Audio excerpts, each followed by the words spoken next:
Pre, bakit? Tanong ni Nate na pagkasagot ng tawag. Pauwi ka na, hindi ba? Oo, galing akong duty. May naging problema ba si Rowan? Taranta nitong tanong. Wala naman, pero pre, tulungan mo naman akong mamili ng yaya para sa inaanak mo. Hiling ni Adrian sa kanyang kaibigang doktor na si Nate. Oo, sige. Habang hinaharap ng magkaibigan ng paghahanap ng bagong yaya ni Rowan. No, not this one. Also not this one. Gulat na sabi ni Adrian nang makita ang isang resume na mo'y mag-a-apply bilang model. Ang sabi ko, yaya, ano pa itong binibigay nila? Inisasabi ni Adrian. Bakit pa hirap na hirap silang humanap ng yaya sa anak ko? Bakit puro palpak tong mga binibigay nila? Pre, real talk lang ha. You're a billionaire. Mayaman. Sobrang yaman. Kahit hindi ka na magtrabaho, ayos lang. Mabubuhay kayong mag-ama. Bakit pa kasi kailangan mo pa ng yayang mag-alaga kay Rowan? Hindi mo ba nakikita na wala namang yayang kayang tumagal dahil sa kamalitahan ng anak mo? Dahil ang gusto niya, ikaw ang mag-alaga sa kanya. Diretsang sabi ni Nate. Huminto si Adrian sa pagbuklat ng mga resume. Sumulimpat ang tingin sa kaibigan. Nate, leave. Ngumisi si Nate. Pre, I'll leave. Pero hindi mo maaalis ang katotohanan na yon ang kailangan ng anak mo. Pre, wake up. It's been more than a year nang nawala si Rina. Kailangan ka ng anak mo. Alalahanin mo, hindi lang pera ang nagpapagana sa mundo. Hindi titigan nga sa mata si Rowan, hindi mo magawa tapos iaasa mo sa iba yung responsibilidad mo? Pre naman, maawa ka naman sa anak mo. Just leave. Mahinahon subalit may diin ang bigkas na Adrian sa bawat salita. Okay. Wika ni Nate. Binitawan ang hawak na resume, sabay taas ang dalawa niyang kamay. Truth hurts, pre. Sinasabi ko to dahil inaalala kong inaanak ko. At inaalala rin kita. Huwag mong hintayin na lumayo ang loob ng anak mo sa'yo. Dahil pag dumating ang araw na yon, hindi na kita matutulungan dyan. Bago ka pa lang sa channel neto, ibang kwento ni Ate Jane, istorya mo, ikwento ko. Huwag kalimutang pindutin ang notification bell at subscribe button.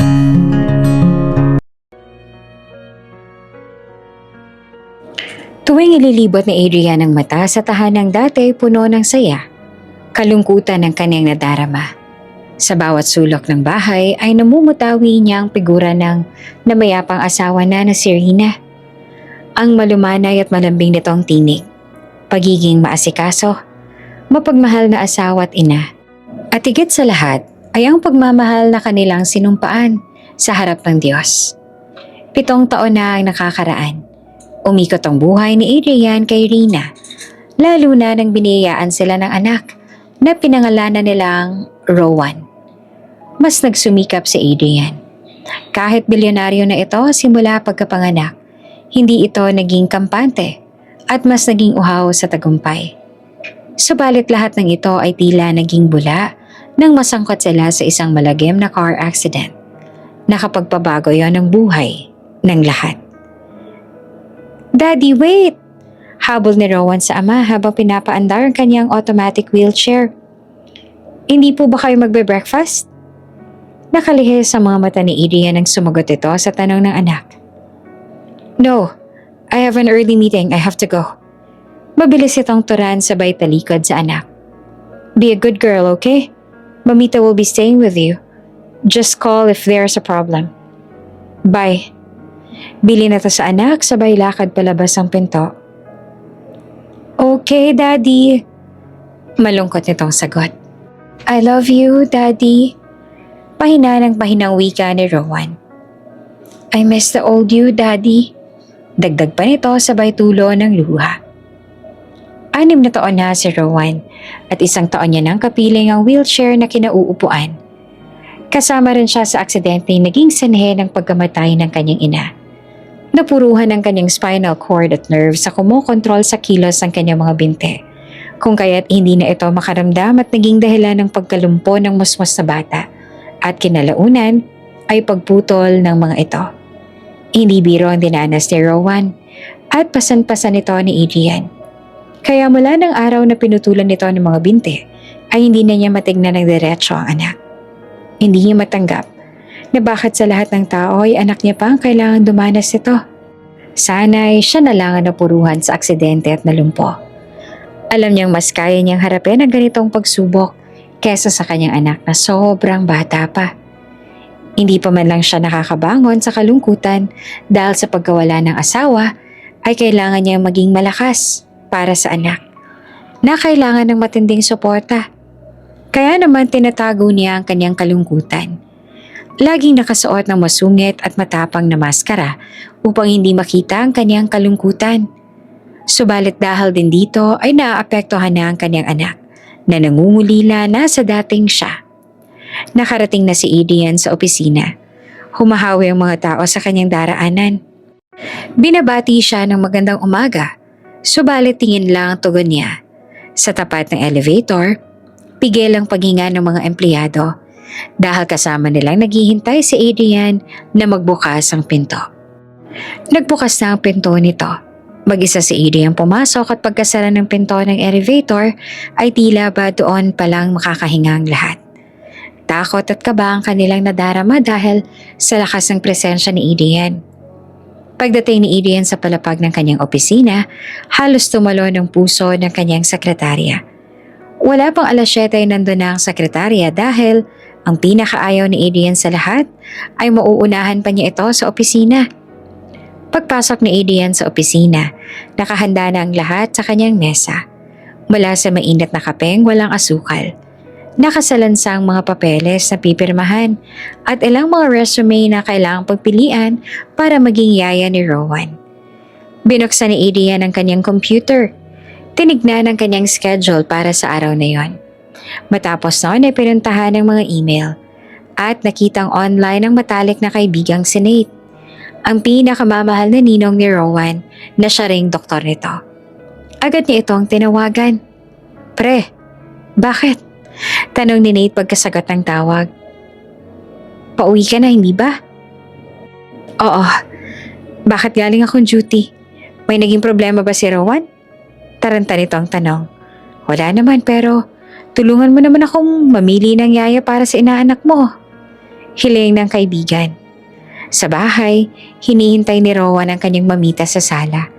Strikta ito sa umpisa, ngunit hindi rin matiis ang apo kanatagalan. "Mamita!" Salubong nito kay Mamita habang pinapaandar ang wheelchair. Yumuko ito isang matamis na halik ang ibinigay ni Rowan sa pisngi ng matanda. "Ang sarap naman ng kiss ang maganda kong apo. Kumain ka na ba ng breakfast?" Umiling si Rowan. "Gusto ko po sanang sabayan si Daddy kumain kanina. I woke up very early. Kaso lang po umalis siya kaagad. Nagpaturo pa naman po ako kanaman ng magprito ng egg." Malungkot nitong sabi at napayuho na lamang. Nahabag ang matanda, sabay na inis sa sariling anak. Ngunit anong kanyang magagawa? Alam niyang hanggang ngayon ay may pinagdadaanan pa rin si Adrian. Kaya marahan na lang nitong hinawakan ng baba ni Rowan, iniangat at ngumiti. "Mamita's starving. I think I want egg for breakfast. Can I have them?" Wika ng matanda upang gumaan ang loob ng mahal na apo. Masayang nag-agahan ang maglola. Ang itlog na luto ni Rowan ang naging agahan ng matanda kahit nakapag-agahan na ito. Masisilayan ng ngiti ng musmos na bata na siyang kinagaan ng loob ng matanda matapos makita ang kalungkutang kagagawa ni Adrian. Natapos na ang masayang agahang inasikaso na ito ng matanda. Pinaliguan at binihisan. Pupunta sila sa clinic para sa therapy ni Rowan. Habang binibihisan ng apo, napansin ng matandang muli itong nanamlay. "Okay ka lang, Rowan? May masakit ba sa'yo? Masama bang pakiramdam mo?" "Mamita, I don't want to go to therapy." "Ay, Rowan, ayoko ng ganyan." Hininto ng matanda. "You need that therapy para sa prosthetics mo, remember?"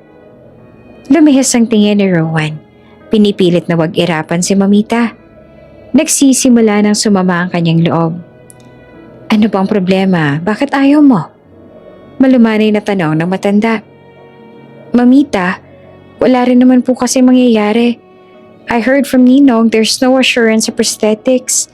Bakit kailangan ko pa po mag-therapy kung paaasahin lang po ang sarili ko? Habang nasa gitna ng diskusyon ng maglola, hinaharap naman ng magkaibigan ang paghahanap ng bagong yaya ni Rowan. No, not this one. Also, not this one. Gulat na sabi ni Adrian na makita ang isang resume na mo'y mag-a-apply bilang model. Ang sabi ko, yaya, ano ba itong mga binibigay nila? Ines na sabi ni Adrian. Bakit ba hirap na hirap silang humanap ng yaya sa anak ko? Bakit puro palpak ang mga binibigay nila? Pre, real talk lang ah. You are a billionaire, mayaman, sobrang yaman. Kahit hindi ka na magtrabaho, ayos lang. Mamubuhay kayong mag-ama. Bakit ba kasi kailangan mo ng yaya na mag-aalaga kay Rowan? Hindi mo ba nakikita? Kaya walang yayang tumatagal sa kamalditahan ng anak mo dahil gusto niyang ikaw ang mag-alaga sa kanya. Diretsang sabi ni Nate. Huminto si Adrian sa pagbuklat ng resume. Sumalimpat ang tingin sa kaibigan. Nate, leave. Ngumiti si Nate. Pre, I'll leave. Pero hindi mo aalis ang katotohanan na yon ang kailangan ng anak mo. Pre, wake up. It's been more than a year nang nawala si Rina. Kailangan ka ng anak mo. Alalahanin mo, hindi lang pera nagpapagana sa mundo. Nititigan nga sa mata ni Rowan, hindi mo magawa. Tapos iaasa mo pa sa ibang responsibilidad mo. Pre naman, maawa ka naman sa anak mo. Just leave. Mahinahon subalit may diin ang bigkas ni Adrian sa bawat salita. Okay. Wika ni Nate. Binitiwan ang hawak na resume, sabay taas ang dalawa niyang kamay. Truth hurts, pre. Sinasabi ko to dahil inaalala ko ang inaanak ko. At inaalala rin kita. Huwag mong hintayin na lumayo ang loob ng anak mo sa'yo. Dahil pag dumating ang araw na yon, hindi na kita matutulungan dyan. Umalis si Nate. Nakangisi ito ngunit walang sama ng loob. Ganito lang siya palagi sa kaibigang byudo. Ang kanyang katwiran, masyado itong tengang kawali sa mga problemang dapat niyang harapin, lalo na sa pagpapalaki kay Rowan. Nang naiwan si Adrian sa loob ng opisina, initsa niya ang mga resume sa kanyang harapan. Kulang na lang itapon niya ang mga ito sa basurahan. I know that. Hindi yun na kailangang paulit-ulitin sa akin yun. Pero anong gagawin ko kung nauunahan ako ng takot? Ines nito ang sabi. Napahawak si Adrian sa kanyang sentido. Matapos ay minasahe ito ng bahagya. Pumikit at kinalma ang sarili. Sa kanyang pagmulat, isang resume ang kanyang nasilayan at may nakanote na nakasulat. Recommended by Dr. Nate Silverio. Busangot at nakahalukip-kip si Rowan. Ayaw pansinin si Mamita. Hindi maalis ang sumalimpat na mata. Rowan, ayusin mo yung mata mo. Hindi uubra sa akin yung mga ganyan mo. Alalahanin mo. Ako lang ang nagtsatsaga sa kamalitahan mo. Pag ako napuno, magpapahanap ako kaagad sa daddy mo ng yaya. Sige ka, hindi na kita pupuntahan. Doon ka na sa bago mong yaya. Pananakot ng matanda. I don't want that. Masungat nitong sabi. O sige hala, ayusin mo ng mukha mo. Malapit na tayo sa clinic. Be a good girl sa therapist mo, okay? May otoridad na sabi ng matanda. Inayos ni Rowan ang mukha at pilit ng ngumiti. Pagbaba nila ng sasakyan, diretso lang ang tingin ni Rowan. Kahit na good morning sa kanyang lahat ay wala itong balak sumagot at walang emosyon ng mukha. Kaya nababansagan siyang malditang bata ng mga tao doon. Good morning po, bati ng isang marikit na dalaga. Hindi ito katangkaran, ngunit may maamong mukha. Hanggang balikat na buhok at maayos itong nakapusod. Good morning! May therapy session ng apo kong si Rowan? Sabay tingin sa apong kalapit niya. Nandiyan na ba si Miss Danny? Ako po si Danny, ma'am.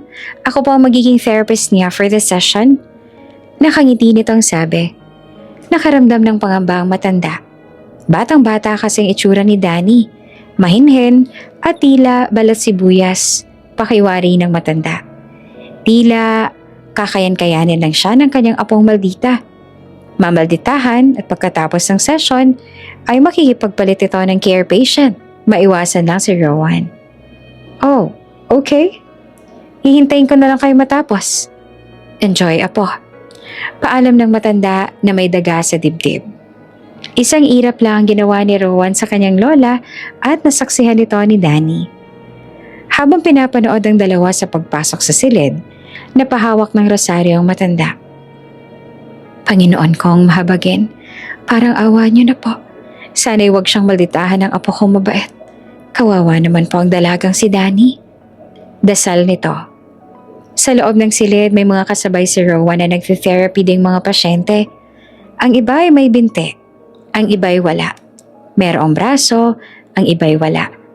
Makikita sa mata ni Rowan ang pag-iwas sa kanila. At bukod doon, ayaw niyang masusulyapan ng sarili sa salamin. Okay, Rowan, mag-stretching muna tayo. Pinuhat ni Danny si Rowan, ngunit bigla itong sumigaw. I don't want to! Leave me alone! Napatingin ang lahat sa kanilang kinaroroonan. I said, leave me alone! I don't like you! Muli nitong sigaw. Parang walang narinig si Danny. Patuloy niyang binuhat si Rowan at inalapag sa mat. Ang ibang pasyente na doon ay nagbulungan. Alam kasi nilang pag nagmamaldita na naman si Rowan. Ang ibang therapist naman na nandun ay nakatitig lamang kay Danny. Nahabag at naawa dahil napapunta sa kanya ang sutil na bata. Just follow me. Sabihin mo sa akin kung may nararamdaman kang masakit, ha? Wika ni Danny. Malumanay at may ngiti sa labi. Hindi mo ba ako narinig? I said, okay. Sigaw ni Danny na umalingaw-ngaw sa buong silid. Matapos ay biglang tumahimik. Yung right hand mo, i-reach mo.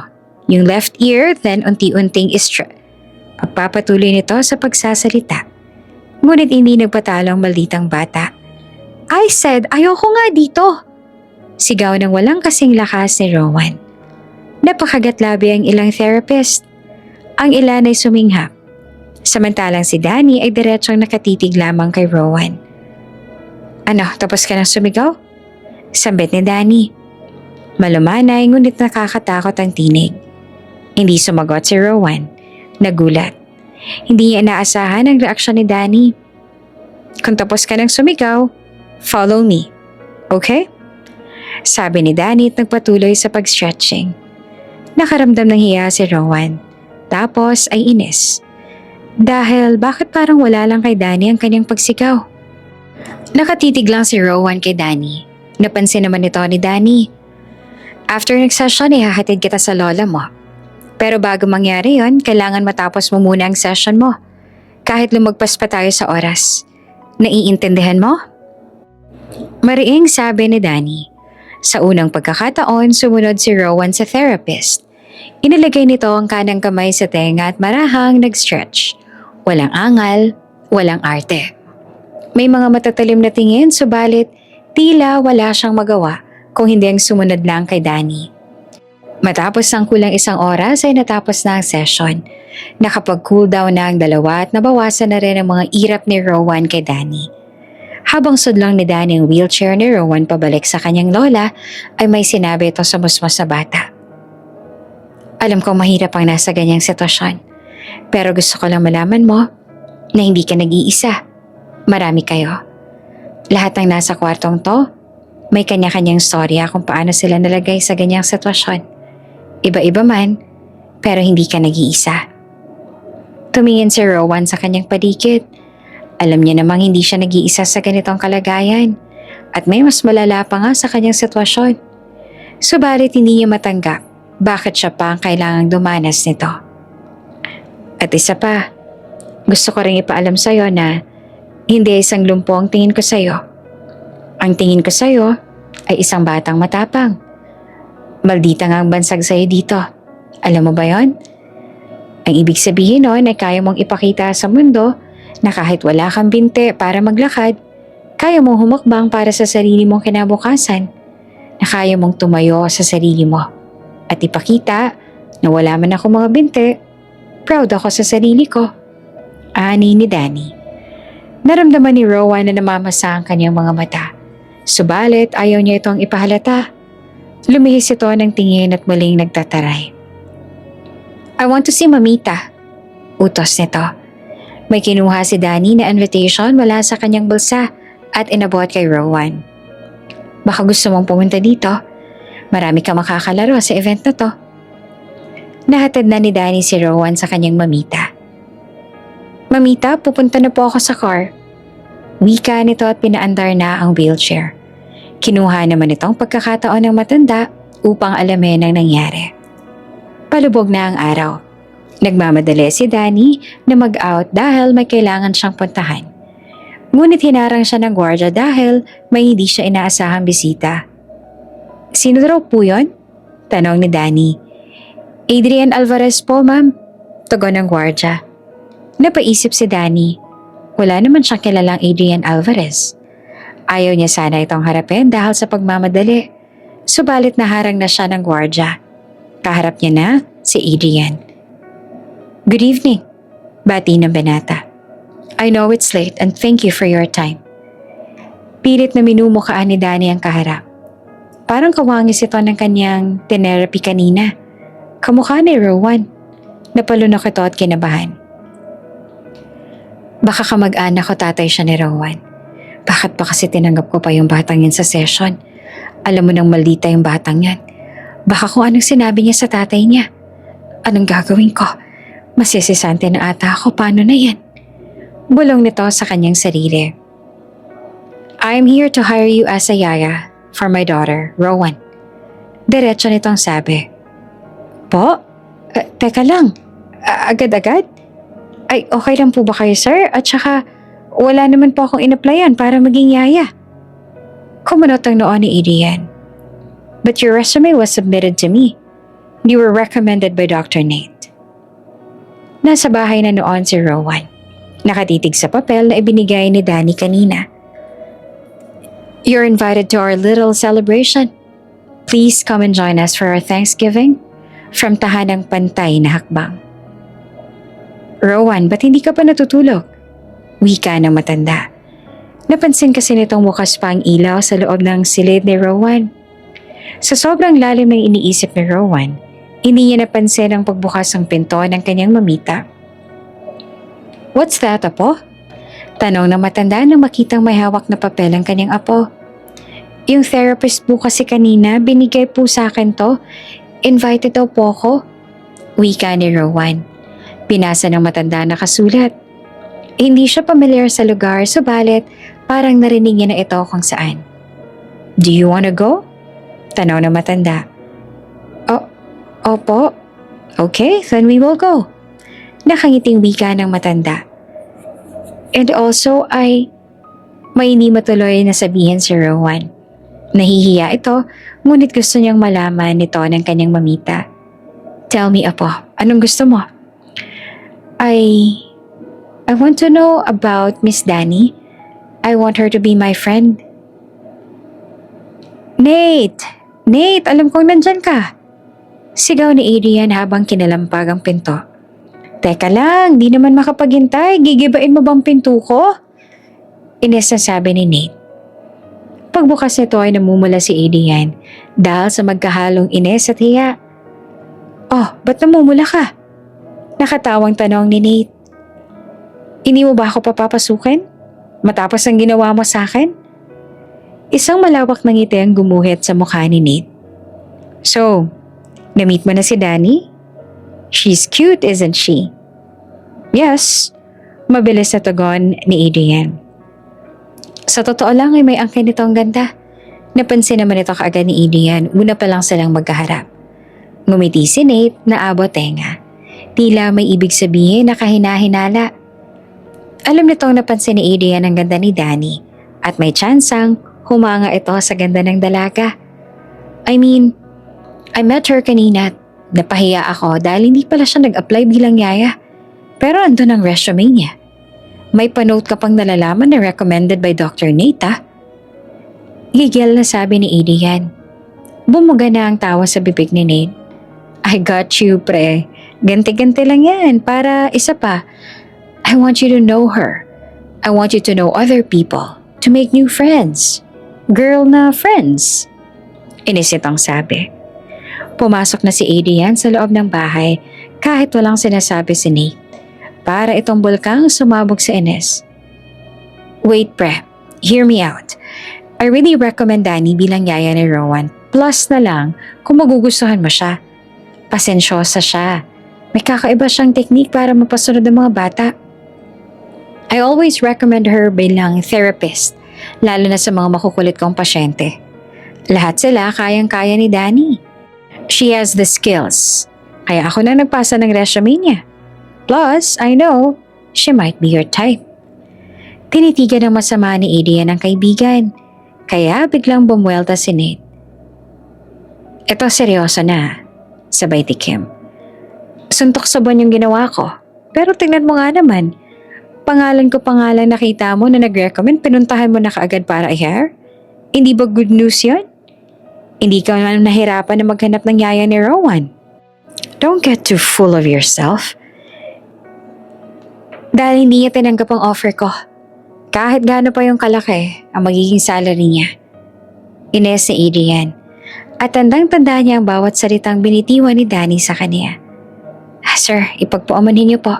Hindi ko po alam kung anong pinag-usapan niyo ni Doc Nate at napili niyo po ako maging yaya ng anak niya pero mahal ko po ang trabaho ko. Matapang nitong sabi. Sana inisip niyo po muna yung mga salitang lalabas sa bibig niyo bago niyo ako alokin ng pera. Ang dating ba ay mukhang pera ako? Hindi. Hindi ko kailangan ng pera ninyo. Kaya ko namang kitain yan sa sarili kong pagsisikap. Bulyaw nito kay Adrian. Nang marinig ito ni Nate ay mangiyak-ngik ito sa tawa dahil kuhang-kuha ni Danny ang ines ni Adrian ng oras na yon. Hindi ito makapaniwalang may kayang gumawa sa kanya ng ganong bagay at bukod doon, hindi niya ito mapatulan. Naiinis siya, ngunit tila ba tama si Danny sa kanyang mga sinabi tungkol sa kanya. Gusto niya makipagtalo. Subalit para siyang batang tiklop kay Danny ng oras na yon. Kaya ka nandito dahil na-reject ka. Kawawa ka naman pre. Mapang-asar na sabi ni Nate. Pwede pa naman tayong maghanap ng ibang. No, I want her. You want her? Teka pre, ang bilis mo naman. You want her? Agad-agad? Let me be clear. I want her to be Rowan's yaya. Nothing more, nothing less. Itigil mo na nga yung pagiging malisyoso mo. Okay. So, bakit ako ang sinugot mo? Hindi ba dapat suyuin mo siya? You recommended her. So you will help me get her to this job. Understood? At nadamay pa nga, wika ni Nate. Nang gabi ring yon, tila naging investigador ang dalawa. Inalam ang mga bagay-bagay sa dalaga at sa social media ang dalawa ay nagsimula. We can use this if you want, suhestyon ni Nate. Maiging tinitigan ni Adrian na nakapost na not this time. Dahil sa kagustuhan ni Adrian na makuhang yaya si Danny, ay araw-araw siya nagpapadala ng kung ano-ano dito. Mga panunuyo para siya'y pumayag na maging yaya ng anak. Ngunit singhal at sigaw ang tinatamasa ng mga delivery rider sa dalaga. Ni isa sa mga ito ay walang tinanggap si Danny. Nang dahil dito ay sumakit ang ulo ni Adrian. Hindi naman niya ito nasabi sa anak. Gusto niyang pagpumayag si Danny, saka niya sasabihin na may bago na siyang yaya. Nang dahil sa pagiging mas abala ay lalong nawalan na ng oras ang ama ni Rowan sa kanya. Mabuti na lang at natagpuan niya si Danny na siyang nagmulat sa kanya sa mundo ng may mga kapansanan. Nagpatuloy ang therapy session ni Rowan. Laking tuwa ng kanyang mamita dahil napermi na rin ang nag-therapy kay Rowan. Bukod doon, nakikisalamuhan na siya sa iba pang may mga kapansanan. Mabuti na lang at malawak ang pangunawa ng mga nasa klinik at binigyan si Rowan ng pagkakataon sa kabila ng pagmamaldita nito noong una. Bukod doon ay nag-umpisa na rin silang dumalaw sa isang tahanan. Ang tahanang pantay na hakbang. At doon mas dumami pa ang kaibigan ni Rowan na katulad niya. Danny Iha, maraming salamat at inimbitahan mo ang apo ko dito. Tingnan mo at sobrang saya niya. Hindi maalis ang ngiti sa mukha niya. Sa nakalipas na taon, ngayon ko lang muling nakita ang apong ngumiti ng ganyan. Tuwing nandito siya, normal siya at nagbuhos ang confidence niya. Sobrang laking tulong na to para sa kanya. Tuwang-tuwang sabi ng matanda. Nasa Thanksgiving event sila noon ng tahanang pantay na hakbang. Isang tahanan kung saan mga ulilang PWD ang naninirahan. Mga taong iniwan ng mga kaanak at pamilya dahil sa kapansanan.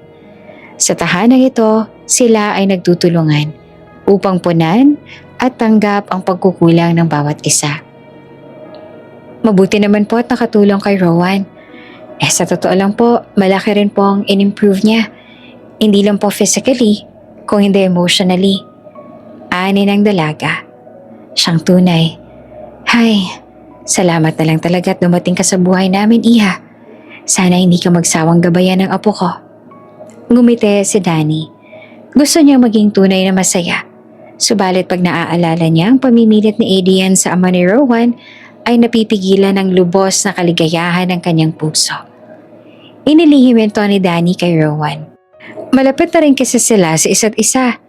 At nalaman niyang walang oras ang amang si Adrian kay Rowan na palaging inda ng musmos na bata. Ito ang naging dahilan kung bakit maldita si Rowan noon. Alam ni Rowan na mali. Ngunit ito lang naiisip niyang paraan upang si Adrian mismo ang mag-alaga sa kanya.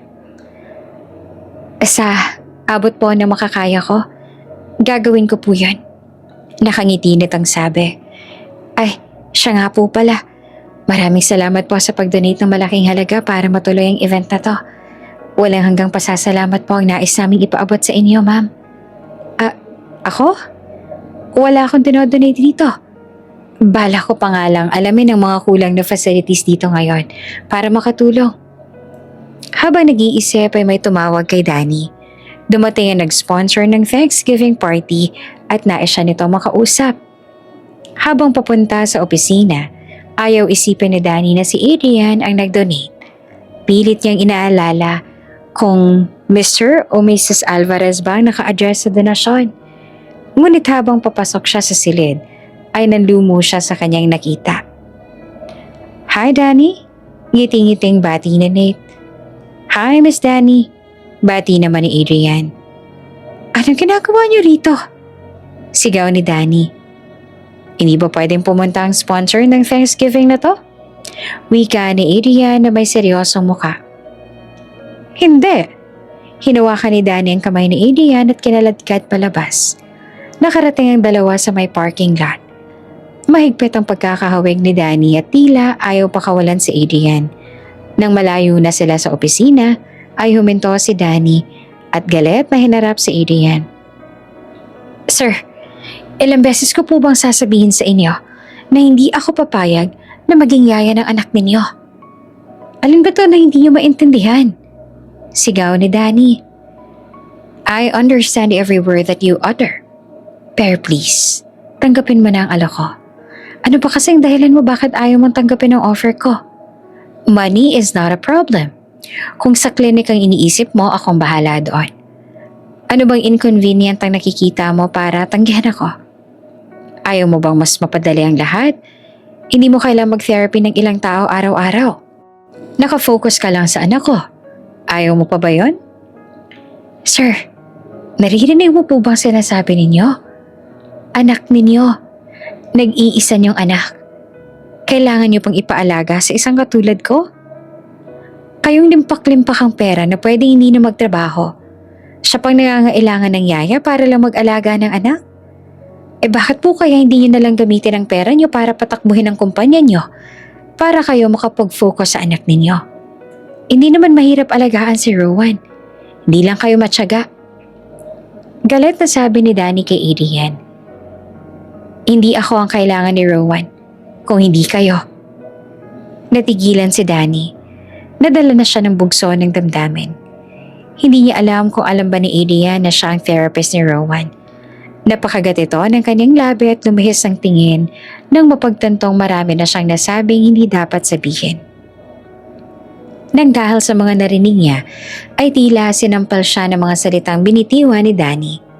Tama si Danny. Pwede nga niyang gawin yon. Subalit alam niya sa kanyang sarili na hindi pa niya kayang harapin ang anak. I know that, but I can't.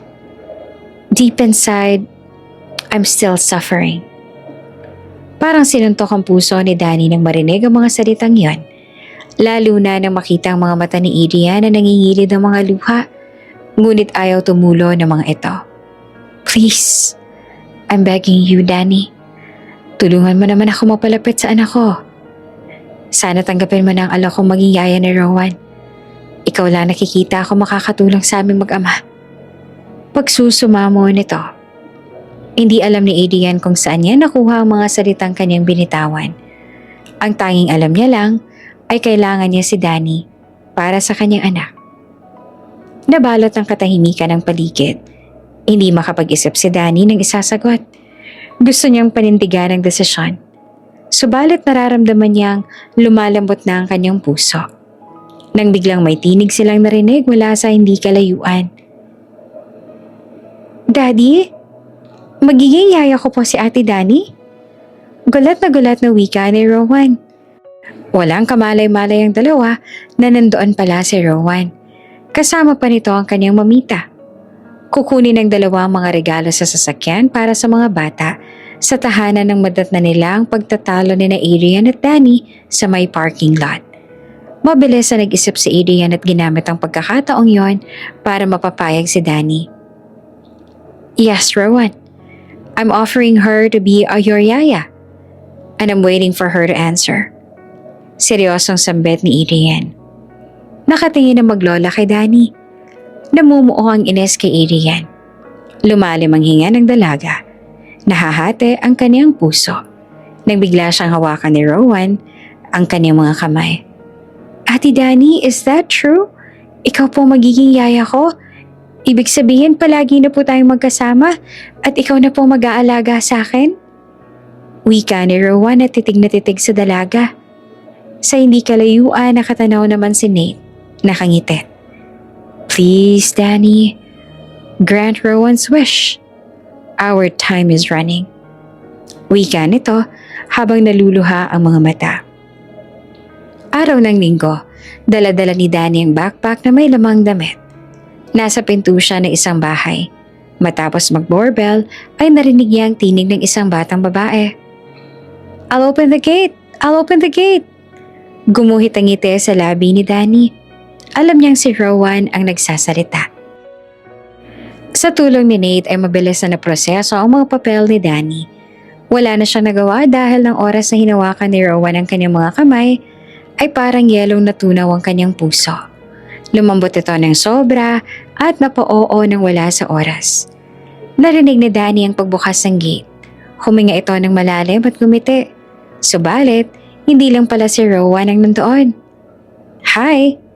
Welcome, Danny. Bati ni Adrian. Nairita man ay makita niya si Adrian ay ibinaling na lang ng dalaga ang tingin sa bata. Ate Danny! Masayang wika ni Rowan at nakaunat ang mga bisig upang yakapin si Danny. Habang nakayakap kay Rowan, nagtama naman ang mga mata ni Adrian at Danny. Wala pa ring emosyon si Adrian at diretso lang ang tingin sa dalaga. Nayumot si Danny kaya inirapan niya si Adrian. I'm very happy to see you again, wika ni Rowan habang nakayupo sa kanyang ate Danny. Hindi naman mapuknat ang ngiti ni Rowan. Ang sigla nito ay walang mapaglagyan. Hindi maubusan ng kwento si Rowan at ramdam mo ang saya ng musmos na bata. Natuwa ang mga kasambahay dahil ang malditang bata ay mukhang magbabago na. Pati si Mamita ay tuwang-tuwa dahil sa mga ngiti ni Rowan na ngayon niya lang muling nakita. Look at her, anak. Sobrang saya ng apo ko. At bumaling sa anak. Nakita ng matanda na titig din si Adrian sa dalawa. Ang mga mata nito ay nangungusap. Tila masaya dahil sa mga ngiti ni Rowan. Subalit, ang namamasa nitong mga mata ay hudyat ng inggit at panghihinayang. Anak, malumanay na wika ng matanda. Narinig ito ni Adrian, hindi ito tumingin sa ina. I choose to do this kaysa hintayin ako ni Rowan na mag-heal. Alam ko mama ang gusto mong sabihin. I'll be fine. Mas gugustuhin kong mabaling na lang sa ibang atensyon niya kesa mahirapan siya. Lumipas ang mga araw hanggang sa naging linggo at mga buwan. Mas naging maayos ang kalusugan ni Rowan dahil sa pag-aalaga ni Danny. Tuluyan na nagbago ang malditang bata na siyang ikinatuwa naman ng lahat. Samantala, nangangapa naman si Dilim sa Adrian kung paanong mapapalapit sa anak. Maraming ginagawang paraan si Danny upang tulungan si Adrian. Subalit sa huli, nauuwi sa pagtatalo ang lahat. Ano yon, sir? Bakit bigla kayo nagka-meeting ng araw na yon?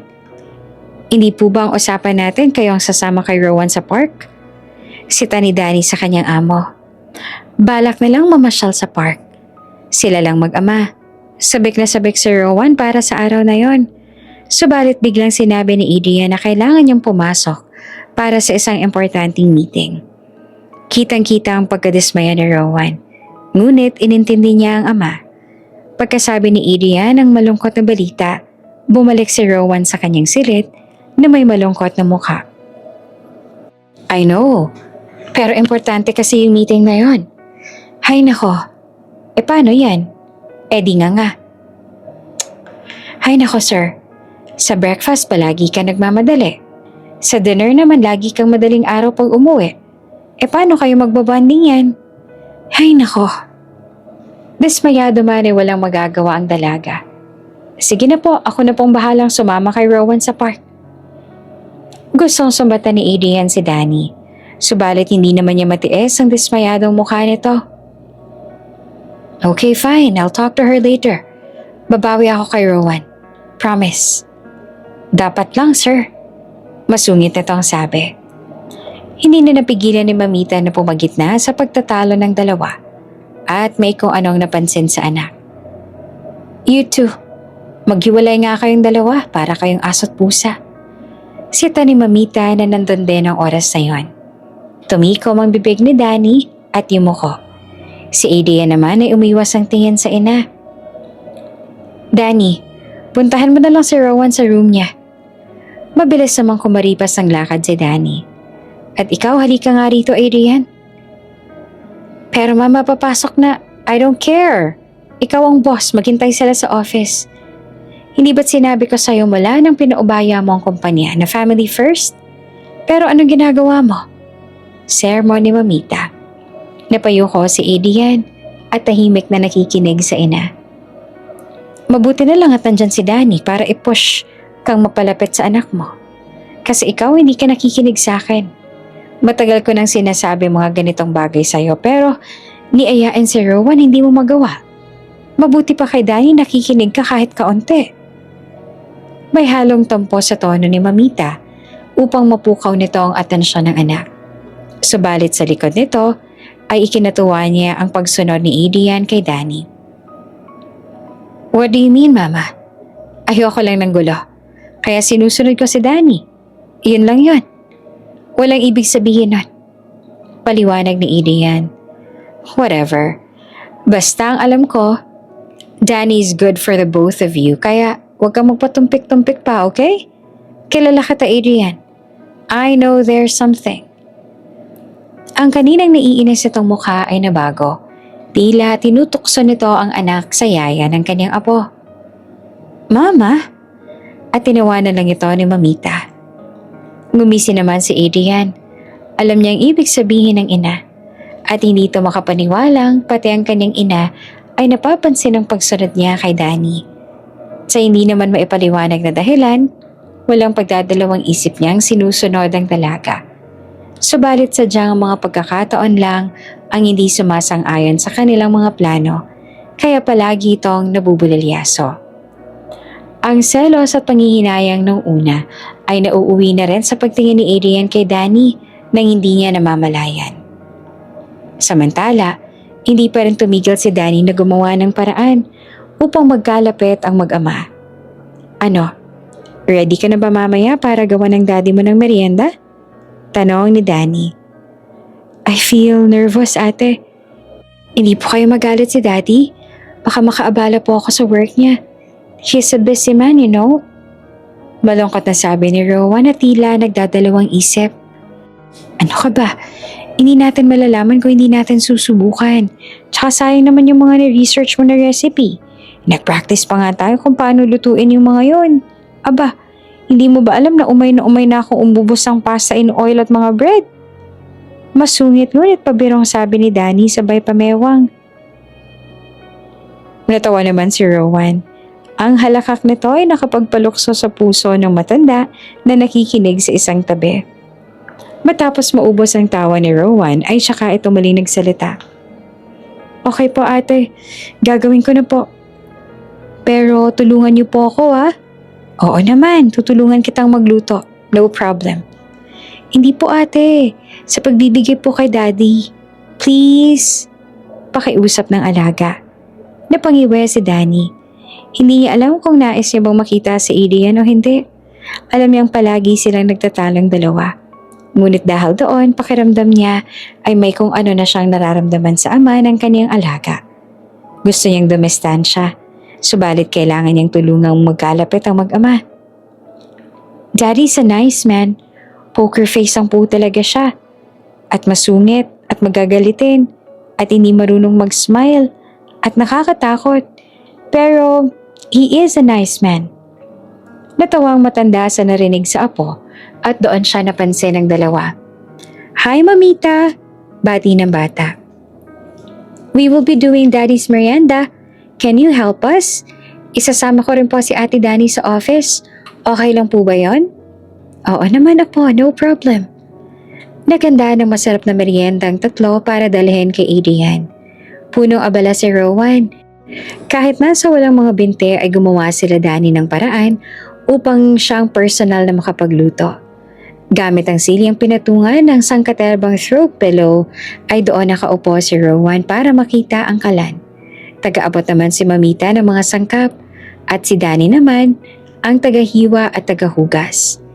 Kitang-kita sa mukha ni Rowan ang pagiging seryoso sa kanyang ginagawa. Nais niyang magustuhan ni Adrian ang kanyang inihanda. Hanggang sa paglalagay sa baonan ay siya mismo ang gumawa. At pagpatak ng alauna, naghanda na si Rowan para pumunta sa opisina ng ama.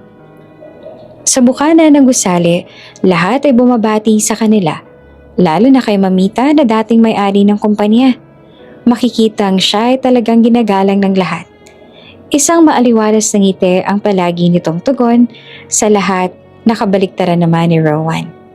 Napansin ito ni Danny kaya huminto ito sandali. Hindi naman sila napansin ni Mamita dahil abala ito sa pagkamusta sa mga empleyado. Rowan, sabi ni Danny sabay luhod sa harap ng bata. Bakit hindi kang umingiti sa kanila? Tingnan mo, lahat sila nakangiti sa'yo. Napayuko si Rowan. Kasi po, namumuo ang luha sa gilid ng mata ni Rowan. Tinititigan po nila ako dahil nasa wheelchair ako at putol po ang binti ko. Natahimik si Danny. Ramdam ang bigat na nararamdaman ng alaga. Kaya naman hinawakan nito ang maliit nitong kamay. Rowan, sabi ni Danny, diretso ang tingin sa mga mata ng musmos na bata. Alam mo ba kung bakit sila nakatingin? Umiling si Rowan. Hindi dahil kulang ka, kundi dahil may bago silang nakikita. At alam mo kung anong problema ng mga tao kapag may bagong nakikita? Hindi nila alam kung paanong tatanggalin ang mata nila. Nagtataka sila. Parang gusto nilang alamin o magtanong kung bakit ganon. Napasingot si Rowan. Pero nakakahiya po. Parang sinasabi ng mga mata nila na kawawa ako dahil wala akong binti. At tumulo na ang luha sa mata nito. Ngumiti si Danny. Naaalala mo ba mga bata sa tahanang pantay na hakbang? Tumango si Rowan. Sa una lang daw po yung hiya. Tama, sabi ni Danny. Kasi kapag tumagal, mapapansin mo, pare-pareho lang kayong tao. Mas lumapit pa ito at may binulong. Lahat kasi tayo, umuutot ng mabaho. Natawa si Rowan. Nagkaroon ng itim na tinga sa ngipin. Nangungulangot at may laway na tumutulo kapag tulog. Humalakak na si Rowan. Kita mo? Sabi ni Danny. May pagkakatulad tayong lahat. Marami. Hindi ka nabawasan bilang tao dahil wala kang binte. Maganda ka, matapang ka. At kung tutuusin, mas malakas ka pa kaysa sa kanila. Dahil ikaw, kaya mong harapin ang mundo na walang binte. Nang dahil sa sinabi ni Danny, ay nagkaroon ng lakas ng loob si Rowan. Inangat nito ang kanyang ulo at unti-unting gumuhit ang ngiti sa kanyang mga labi. Nakarating na sila sa palapag kung nasaan ang opisina ni Adrian. Humiwalay ng landas si Mamita dahil dadaan daw muna siya sa dating opisina. Matapos silang batiin ng sekretarya ay pinaghintay muna sila sa labas dahil may kausap pa si Adrian. Diretso lang ang tingin ni Rowan. Nanlalamig ang mga kamay habang nakapatong sa kanyang hita ang baona ng kanilang dala. Ayos ka lang? Tanong ni Danny. Bakit parang kinakabahan ka na naman? Ate Danny, hindi ko pa rin po alam. Para po nagja-jump yung puso ko. Tapos po natutulala po ako. Paano po kung hindi magustuhan ni Daddy? Or magalit siya kasi dapat nasa house lang po ko. Shhh! Huwag mong isipin yun. Akong bahala. Nakangiting sabi ni Danny. Natapos ng meeting, may katagalan din silang naghintay. At nang pumasok na sila, ay nagulat si Adrian sa pagdating ng anak. Daddy, I brought you merienda. Masaya ngunit kabadang bati ni Rowan sa ama. Okay, you can leave that, then go home. Tura ni Adrian na hindi malang tinitignan ng anak. Abala ito sa kanyang computer dahil nagkataong marami itong iniintindi ng oras na yon. Napasinghap si Rowan. Pinaandar ang kanyang wheelchair at inilapag ang baon ng dala. Bakas ang matinding lungkot at pagkadismaya. Nanlaki ang mata ni Danny. Namumula ang mukha ng dahil sa galit. Ay hindi! Sigaw ng dalaga. Ikaw tigilan mo yung ginagawa mo. Wika ni Danny na tinutukoy ang amang si Adrian. Tumaas naman ang kilay ni Adrian. What did you say? Ang sabi ko, tantanan mo yung ginagawa mo. At mas minulat pa ang mga mata. Inuutusan mo ba? Oo. Inuutusan kita, Adrian Alvarez. Samahan mong kumain si Rowan ng merienda. Kuha mo? Hindi naman makapaniwala si Rowan sa nasaksihan niya. Parang robot na sumunod ang kanyang ama kay Danny. Hindi niya akalaing Amazona pala ang kanyang yaya. Magkasama na sa mesa ang mag-ama. May konting tuwang naramdaman si Rowan. Tila ba naaalala niya yung panahong kasama niya pa ang kanyang mommy at sinosorpresa ang kanyang daddy sa opisina. Sabay-sabay silang kumakain ng merienda, nagkakwentuhan at nagtatawanan. Ipagmamalaki niya ang ilan niyang drawing sa kanyang daddy sabay pupurihin siya nito. Hanggang sa hindi na nito napansing may maliit na ngiting gumuhit sa kanyang labi dahil sa mga alaalang yon. Si Adrian naman nakaramdam ng pagkainis sa umpisa dahil anong karapatan ni Danny upang utusan siya. Ngunit sa kabila nito, otomatiko siyang sumunod sa dalaga. Habang kumakain, unti-unti niyang naaalala ang nakaraan. Tulad ni Rowan, mga panahong kompleto silang tatlo, masaya at nagtatawanan. Hindi naman makapaniwala si Danny sa kanyang nagawa. Kahit siya ay nagulat matapos niyang utusan ng among si Adrian at napasunod niya ito ng walang angal. Natakot din ito dahil baka sisantahin siya bigla ng kanyang inasta. Ngunit sa kabila nito, nang makita niyang sa wakas ay sabay na kumain ng mag-ama, tuwa ang pumalit sa kaba. At iniisip na kung sesisantahin man siya, ay ayos lang. Lalabas lang po ako. Paalam ni Danny. Rowan, tawagan mo lang ako kung may kailangan ka ha. Nasa may lobby lang ako. Enjoy! At isang matamis na ngiti ang iniwan ng dalaga sa mag-ama bago lumabas ang opisina. Kasing lamig mama ng yelo ang palad ni Danny nung oras na yon. Hindi pa rin naaalis ang pangambang baka ito na ang huling araw niya sa trabaho dahil sa kanyang ginawa. Kaya naman nag-umpisa na itong mag-scroll ng mga job offers sa iba't ibang websites bilang paghahanda. Sa loob ng opisina, tanging pagnguya lamang ni Rowan ang maririnig. Hindi alam ng mag-ama kung sino ang unang iimik. Hindi alam ni Rowan kung anong pwede niyang sabihin sa striktong ama. Gayon din si Adrian sa anak. Hanggang sa Lakas loob na nagsalita si Adrian. Rowan anak, I know this past year, we've been through a rough time. Panimula ni Adrian. Lumingon naman si Rowan at nakinig sa ama. Alam ko namang nag-reach out ka sa akin at ako lang tong lumalayo. Kahit musmus na bata pa lamang si Rowan, ay naiintindihan niya ang nais ipahiwatig ng ama. Kahit siya ay gusto ring humingi ng tawad dahil sa kanyang pagiging maldita. Subalit doon lang siya nakikita ni Adrian. Doon lang siya nabibigyan nito ng atensyon. I know sorry is not enough. At masyado ka pang bata para pasanin ng ganitong problema. Just give me more time. Pero nangangako ako mula sa araw na to. Unti-unti kong gagampanan ng pagiging tatay ko. Pasensya ka na anak ha, kung ngayon lang si daddy na tauhan. Ang mga luhang naipon na tuluyan ng umagos.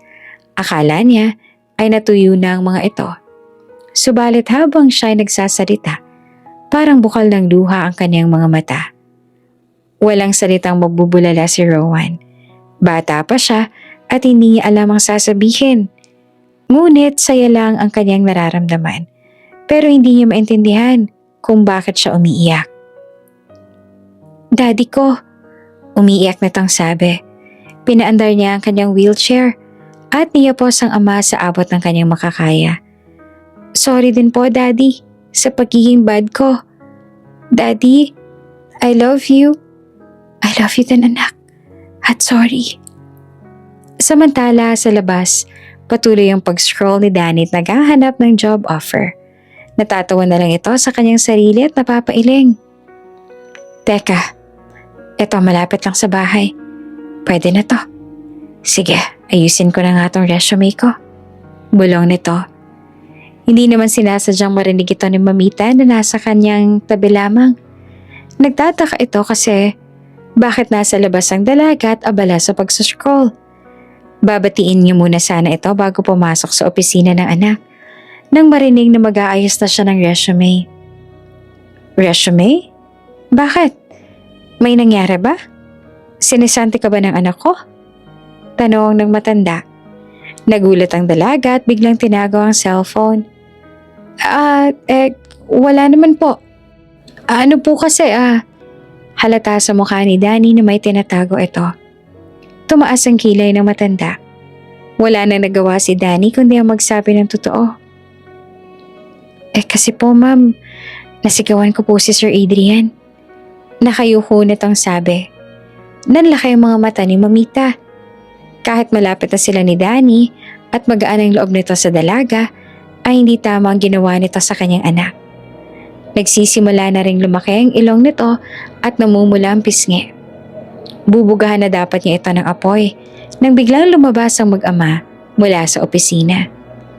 Mamita! Salubong ni Rowan sa kanyang lola na namumula ang mga mata tila ba kakatapos ng umiyak. Nabaling ang kanyang tingin sa apo at pinagpaliban muna ang galit sa dalaga. Mama, kasama ka rin po pala nila. Bati naman ni Adrian na maaliwalas ang mukha, ngunit katulad ni Rowan ang mga mata. What happened? Bakit ganyan ang mga mata ninyo? Pagtataka ng matanda. Si Ate Danny po kasi pinaiyak si Daddy. Pinagalitan po ni ate si Daddy kasi busy po si Daddy kanina. Hindi niya po ako pinapansin. Pero ang galing ni ate kasi isang sigaw lang po niya kay Daddy, nilapitan niyo po ako at sabay po kami nagmerienda. Kwento ng musmos na bata. Oh, really? Namangha ang matanda. Ngayon alam niya na kung bakit sumigaw si Danny. Mabuti na lang at hindi niya ito pinagalitan kanina. Pagkatapos ano nangyari? At ikinuwento na nga ni Rowan ang mga nangyari sa kanyang lola. Mula sa paghingi ng tawad ni Adrian at lalo na nang sabay silang umiiyak. Habang nagkakwentuhan ng maglola at hindi alintana kung sila ay nasa lobby ng opisina, ay nilapitan ni Adrian si Danny. Danny, alam mo kasi, Sir, sorry po sa ginawa ko kanina. Promise hindi na po mauulit. Huwag niyo po muna akong sisantehin. Kahit next month yun na po ako sisantahin, okay lang. Maghahanap po muna ako ng trabaho. Hindi po kasi ako pwedeng mawalan ng trabaho. Sorry po talaga, sir. Sunod-sunod na sabi ni Danny na halos lumuhod pa sa harapan ng amo. Sa unang pagkakataon ay tumawa si Adrian. Natigilan ang lahat, kahit sina Mamita at Rowan. Pati ang sekretary nito nasa gilid ay napasulyap nang marinig ang tawa ni Adrian. It's okay, Danny. Ako dapat ang mag-sorry sa'yo. Thank you. Dahil kung hindi mo yung ginawa kanina, hindi ako matatauhan. Nagulat ang lahat sa sinabi ni Adrian. Hindi naman ito alintana ni Adrian at bumaling ito sa kanyang sekretarya. Cancel all my meetings for the next 3 days. No calls, no emergency meetings. Gusto ko magkaroon kami ng quality time ng anak ko. Wika ni Adrian. Makalipas ang 3 araw, paalis na si Danny sa tahanan ng pantay na hakbang. Sa 3 araw kasing magkasama ang mag-ama, ay binigyan ni Adrian si Danny ng 3 araw ding day off. Palabas na ito sa tahanan nang may napansin itong parating na sasakyan. Rowan? Wika nito na punong-puno ng pagkasabik na makita ang alagang dumungaw sa sasakyan. Hindi lamang si Danny ang sadya ng mag-ama, pati na rin ang mga kaibigan ni Rowan sa tahanan. May dala silang mga laruan, pagkain at munting regalo para sa lahat. Maraming salamat po sir sa pagbisita at pagdadala niyo po ng mga gamit para sa mga bata. Malaking bagay po sa kanila ang lahat ng to. Pasasalamat ni Danny habang nakatanaw sila kay Rowan at sa mga bata habang naglalaro.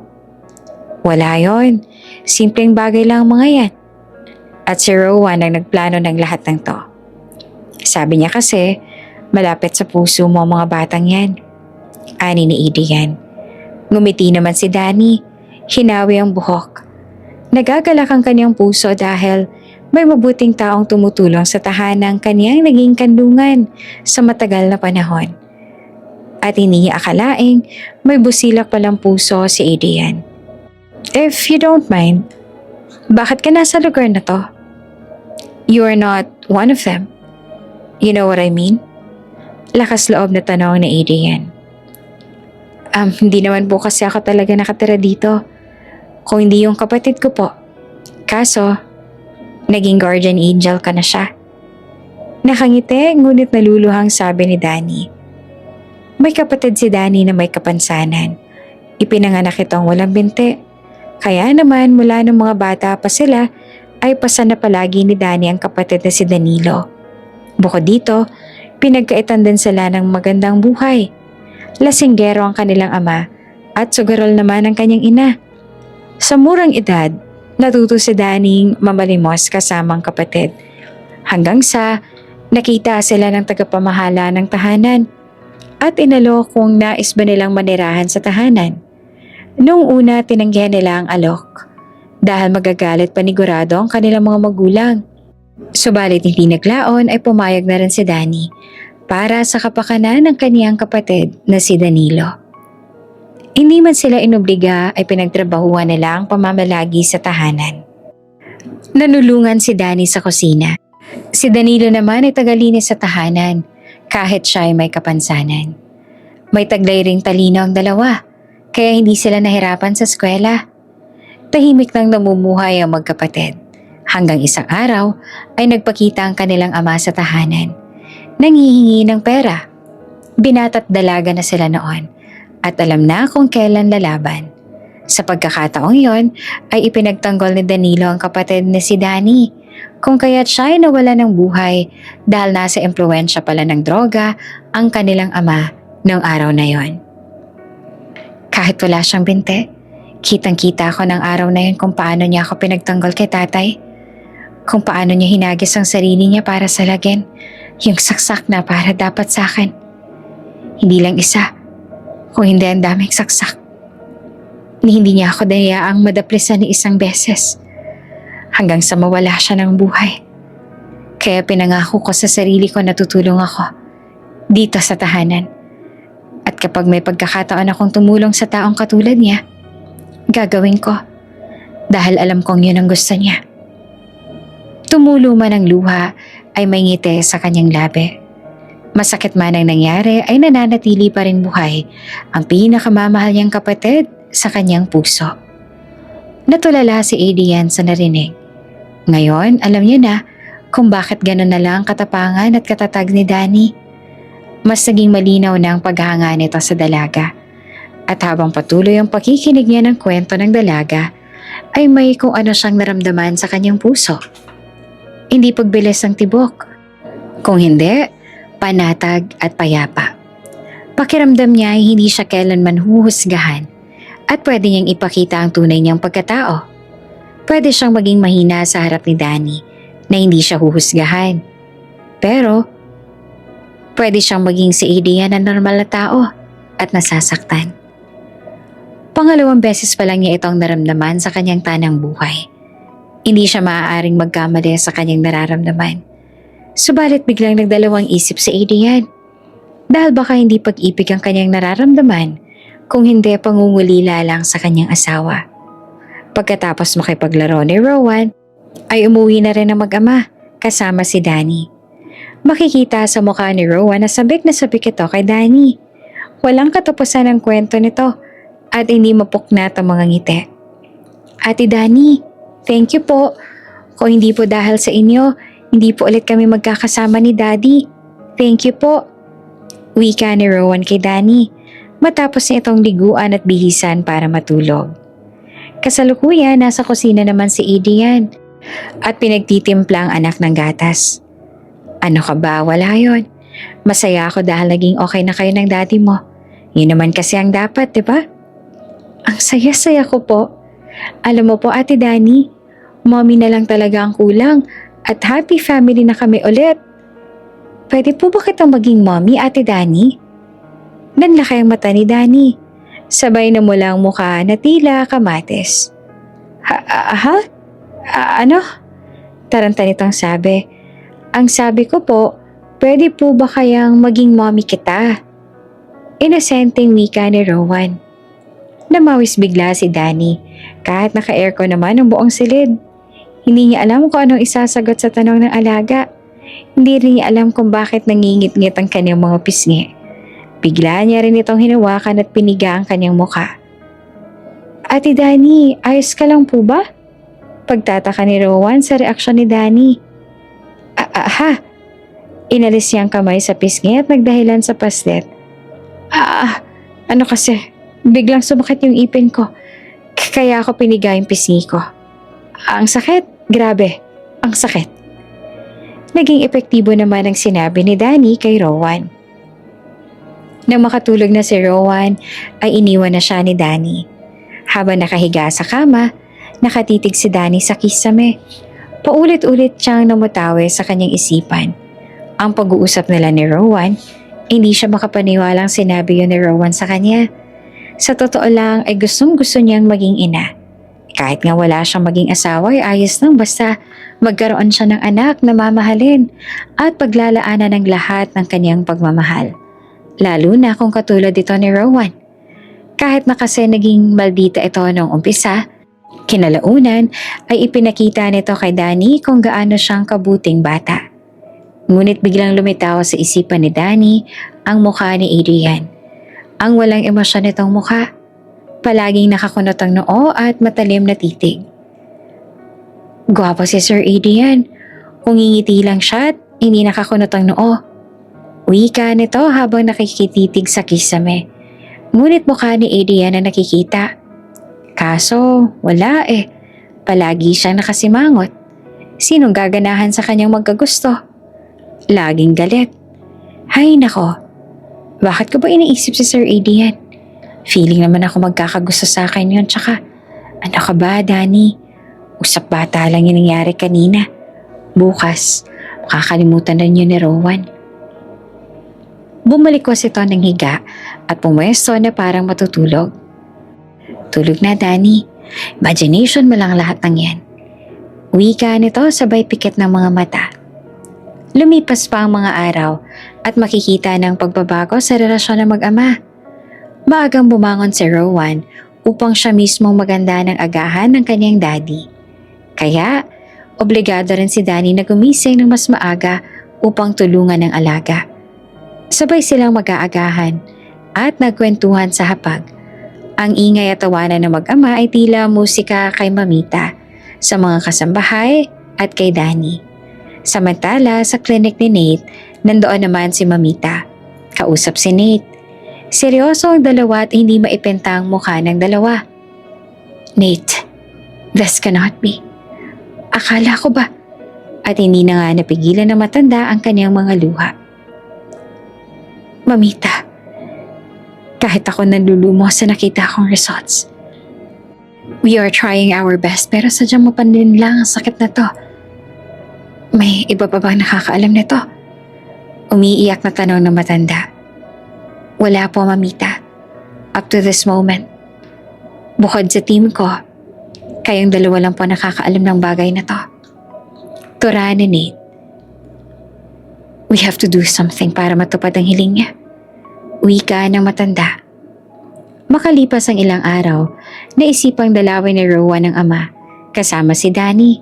Sabik na sabik ang batang makita ang kanyang ama. Hindi mapuknat ang mga ngiti nito. Subalit sa pagbukas niya ng pinto, hindi nila inaasahan ang kanilang nakita.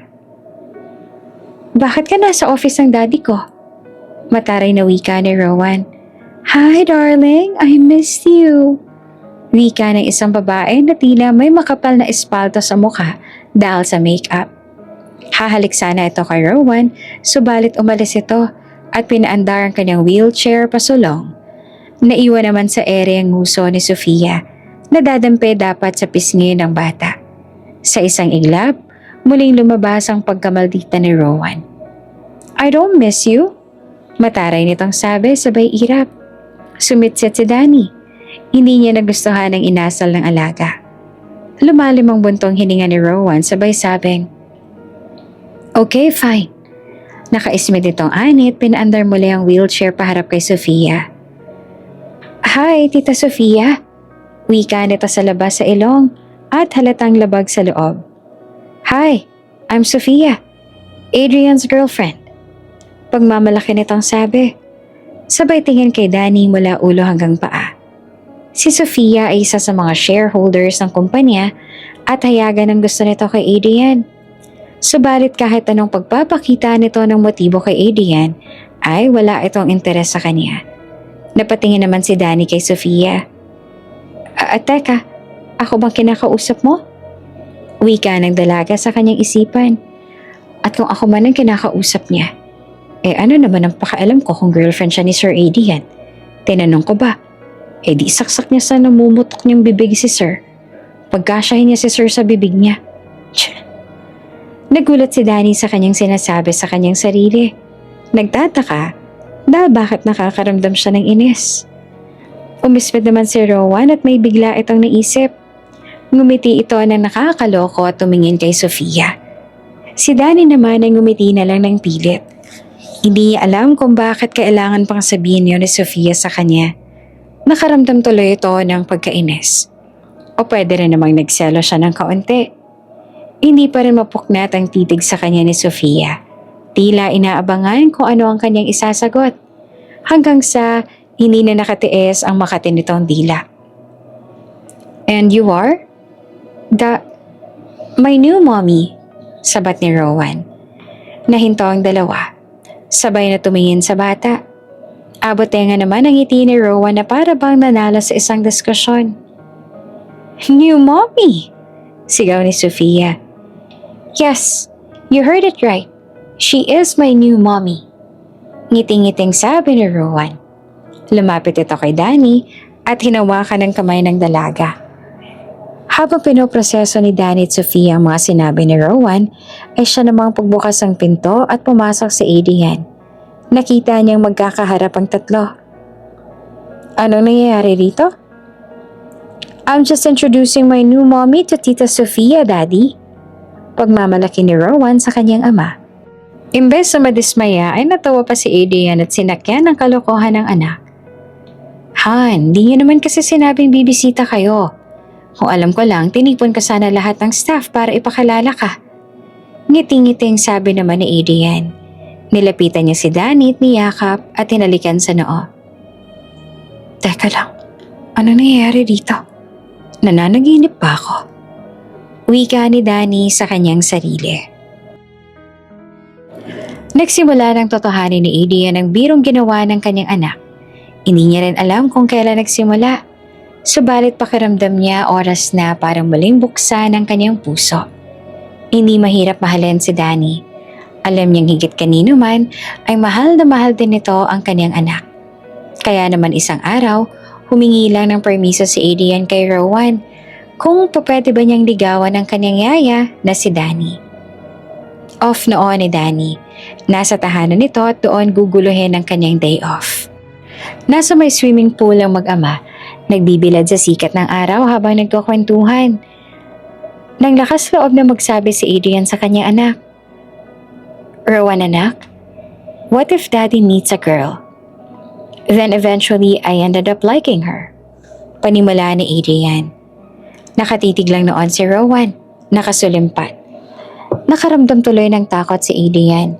Kinakabahan nito dahil alam niyang hindi ito magiging madali sa kanyang anak. Subalit ayaw naman niyang magsinungaling dito. Namamawis man ng palad ay hinawakan ni Adrian ang kamay ni Rowan. Alam ko magiging mahirap to para sa'yo. Lalo na't you love your mommy so much. Pero hindi ko rin alam kung paano nagsimula to. And I think she can take good care of you without replacing your mommy in your heart. Kumala sa pagkakahawak si Rowan. Sumandal at humalukip-kip. If it's not Ate Danny, then I won't like her a bit. Nagulat si Adrian. Hindi makapaniwala sa narinig. Hindi niya inaasahan ang sagot na yon mula sa kanyang anak. Parang tatalo ng puso niya sa tuwa. Really? Nanlalaki mga mata nitong sabi. I mean it, Daddy. I really mean it. Mariing tura ni Rowan.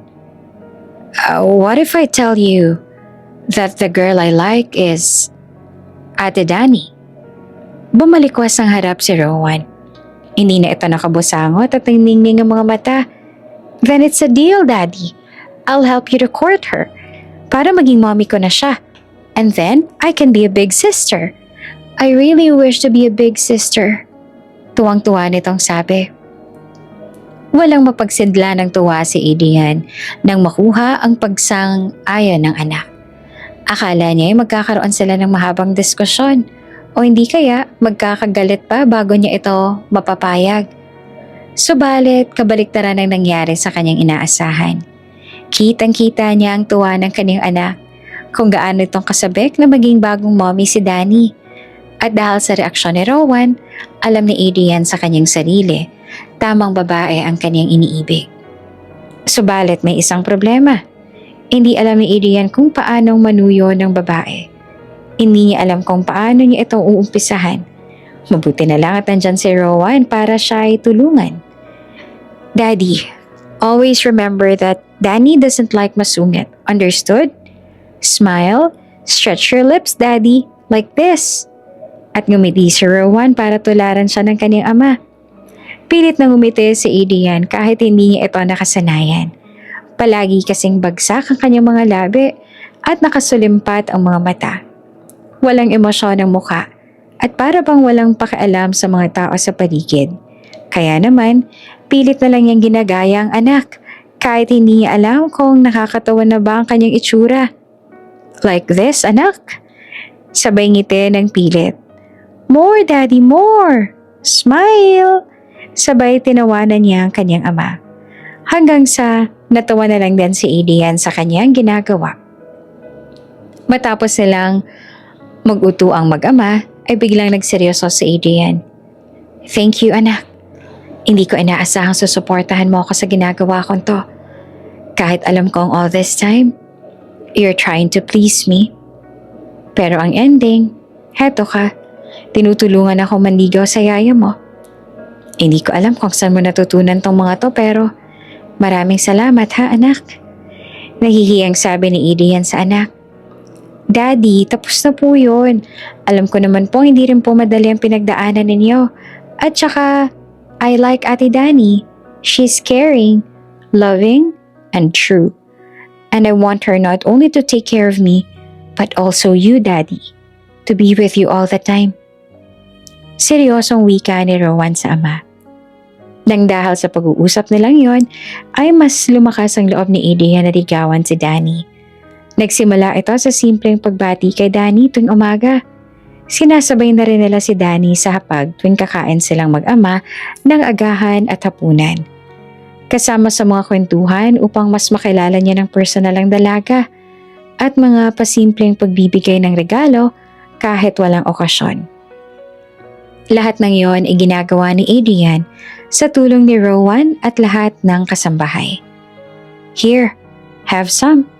Alok ni Adrian kay Danny. May dala si Adrian na ensaymada. May malambot itong tinapay at nag-uumapaw ang kinayod na keso sa itaas. May asukal din na makikita sa paligid na sadyang kinatakam ni Danny. Para siya nitong tinatawag upang ito ay kuhanin at kainin. Napalunok naman si Danny. Hindi niya alam kung nagkataon lang pero paborito niya ang dala ni Adrian na ensaymada. Pilit niyang pinipigilan ng sarili na huwag kumuha dahil baka isipin ni Adrian na madadaan siya nito sa ensaymada. Gusto niyang panindigan ang kanyang pagiging masungit sa binata. Danny, huwag kang kukuha. Huwag kang papatukso, Danny. Ensaymada lang yan na maraming cheese at asukal at mukhang masarap. Huwag kang papatukso, Danny. O tukso, layuan mo ko. Wika nito sa kanyang sarili, sabay iwas ang tingin sa ensaymada. Hindi naman manhead si Danny.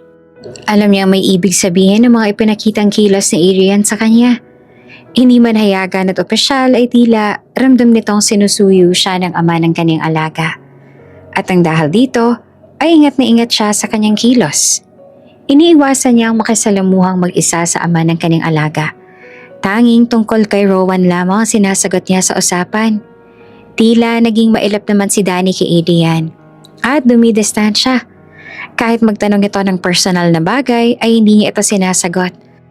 Para wala itong maging basehan kung nanunuyo nga ito. Ginagawa ito ni Danny hindi dahil hindi niya gusto si Adrian. Ang gusto niya ay magpakipot. Ginagawa niya ito dahil para sa kanya hindi ito tama. Bukod sa layo ng agwat ng estado ng kanilang mga buhay, isa lang siyang hamak na therapist at ngayon ay yaya ng kanyang anak na si Rowan. Sino siya para magustuhan ng isang gwapo at mayamang binata? Tila suntok naman sa buwan kung siya'y aasa. At sa isang banda, baka naging ilusyon at nananaginip lang sa kanyang akala.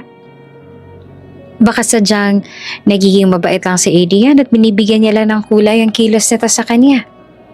At dahil umiwas si Danny ng tingin, muli itong tinawag ni Adrian. Sa kanyang pagbaling ay nakatitig pala si Adrian sa kanya. Tinitigan ang mukha nitong pigil na pigil sa pagkuha ng ensaymada. Hindi man sabihin ni Danny ay may hinala si Adrian na tumatakbo na sa isip ng dalaga. Ang mga pag-iwas nito at pagsawalang bahala ay kanyang mga ginagawa sa kanya. Kaya naman pilit niyang kinuha ang loob ng dalaga sa simpleng paraan.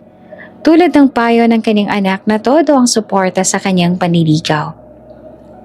Don't worry, hindi ako naniniwala sa gayuma or whatsoever. I only want you to have this. Wika ni Adrian, sabay kuha ng isa sa mga ensaymada at pumisang upang tikman. Muling napalunok si Danny at halatang takam na. Sige ka, mamaya tatawagin ko si Manang. Mauubusan ka nito, ikaw rin. Dagdag pa ni Adrian. Napakagat si Danny sa kanyang labi. Tumalikod at umalis. Bumagsak ang balikat ni Adrian. Baka sa kanyang muka ang pagkadismaya. Ano yun? Sambit ni Nate kanina pa palang nakatanaw sa dalawa. Pinagmamasan kung kukuha ba si Danny ng ensaymada. I don't get it. Bakit pa iniiwasan niya ako? Bakit ang ilap-ilap sa akin ni Danny? Hindi pa ba obvious na gusto ko siya? Ginagawa kong lahat ng to please her. Dismayadong wika ni Adrian. Kumuha si Nate ng ensaymada. Pre, baka kasi hindi sa kanya malinaw ang intensyon mo. Para hindi mo naman kilala si Danny. Maingat siya sa mga kilos niya. Baka kasi akala niya nag-a-assume lang siya o nag-i-illusyon na may gusto ko sa kanya. Ang mga babae kasi ngayon, umihingi na ng assurance. Assurance is the key, pre. Sabay kagat ng ensaymada ang kaniyang hawak. Napaisip si Adrian sa mga sinabi ni Nate. Siguro nga, iyon ang kailangan ni Danny upang hindi na siya nito iwasan at ikonsidera ang kaniyang nararamdaman. Ninong is right. Biglang sumulpot si Rowan kung saan na kinagulat pa ng dalawa. Ninong, ang bagal-bagal kasi ni Daddy. Tapos ang stiff pa niya. Wala man lang siyang lambing. Parang walang sweetness sa katawan si Daddy. Ganyan po ba niligawan si Mommy noon? How boring. Sabay pinagtawanan ni Nate at Rowan si Adrian. Okay, fine. Sige, kayo nang magaling. Kung tinutulungan niyo na lang kaya ako. Masungit na sabi ni Adrian. Don't worry, Daddy. I know you'll ask for it, kaya nag-isip na ako ng way para maging official ng panliligaw mo kay Ate Danny. Ngiting-ngiting sabi ni Rowan.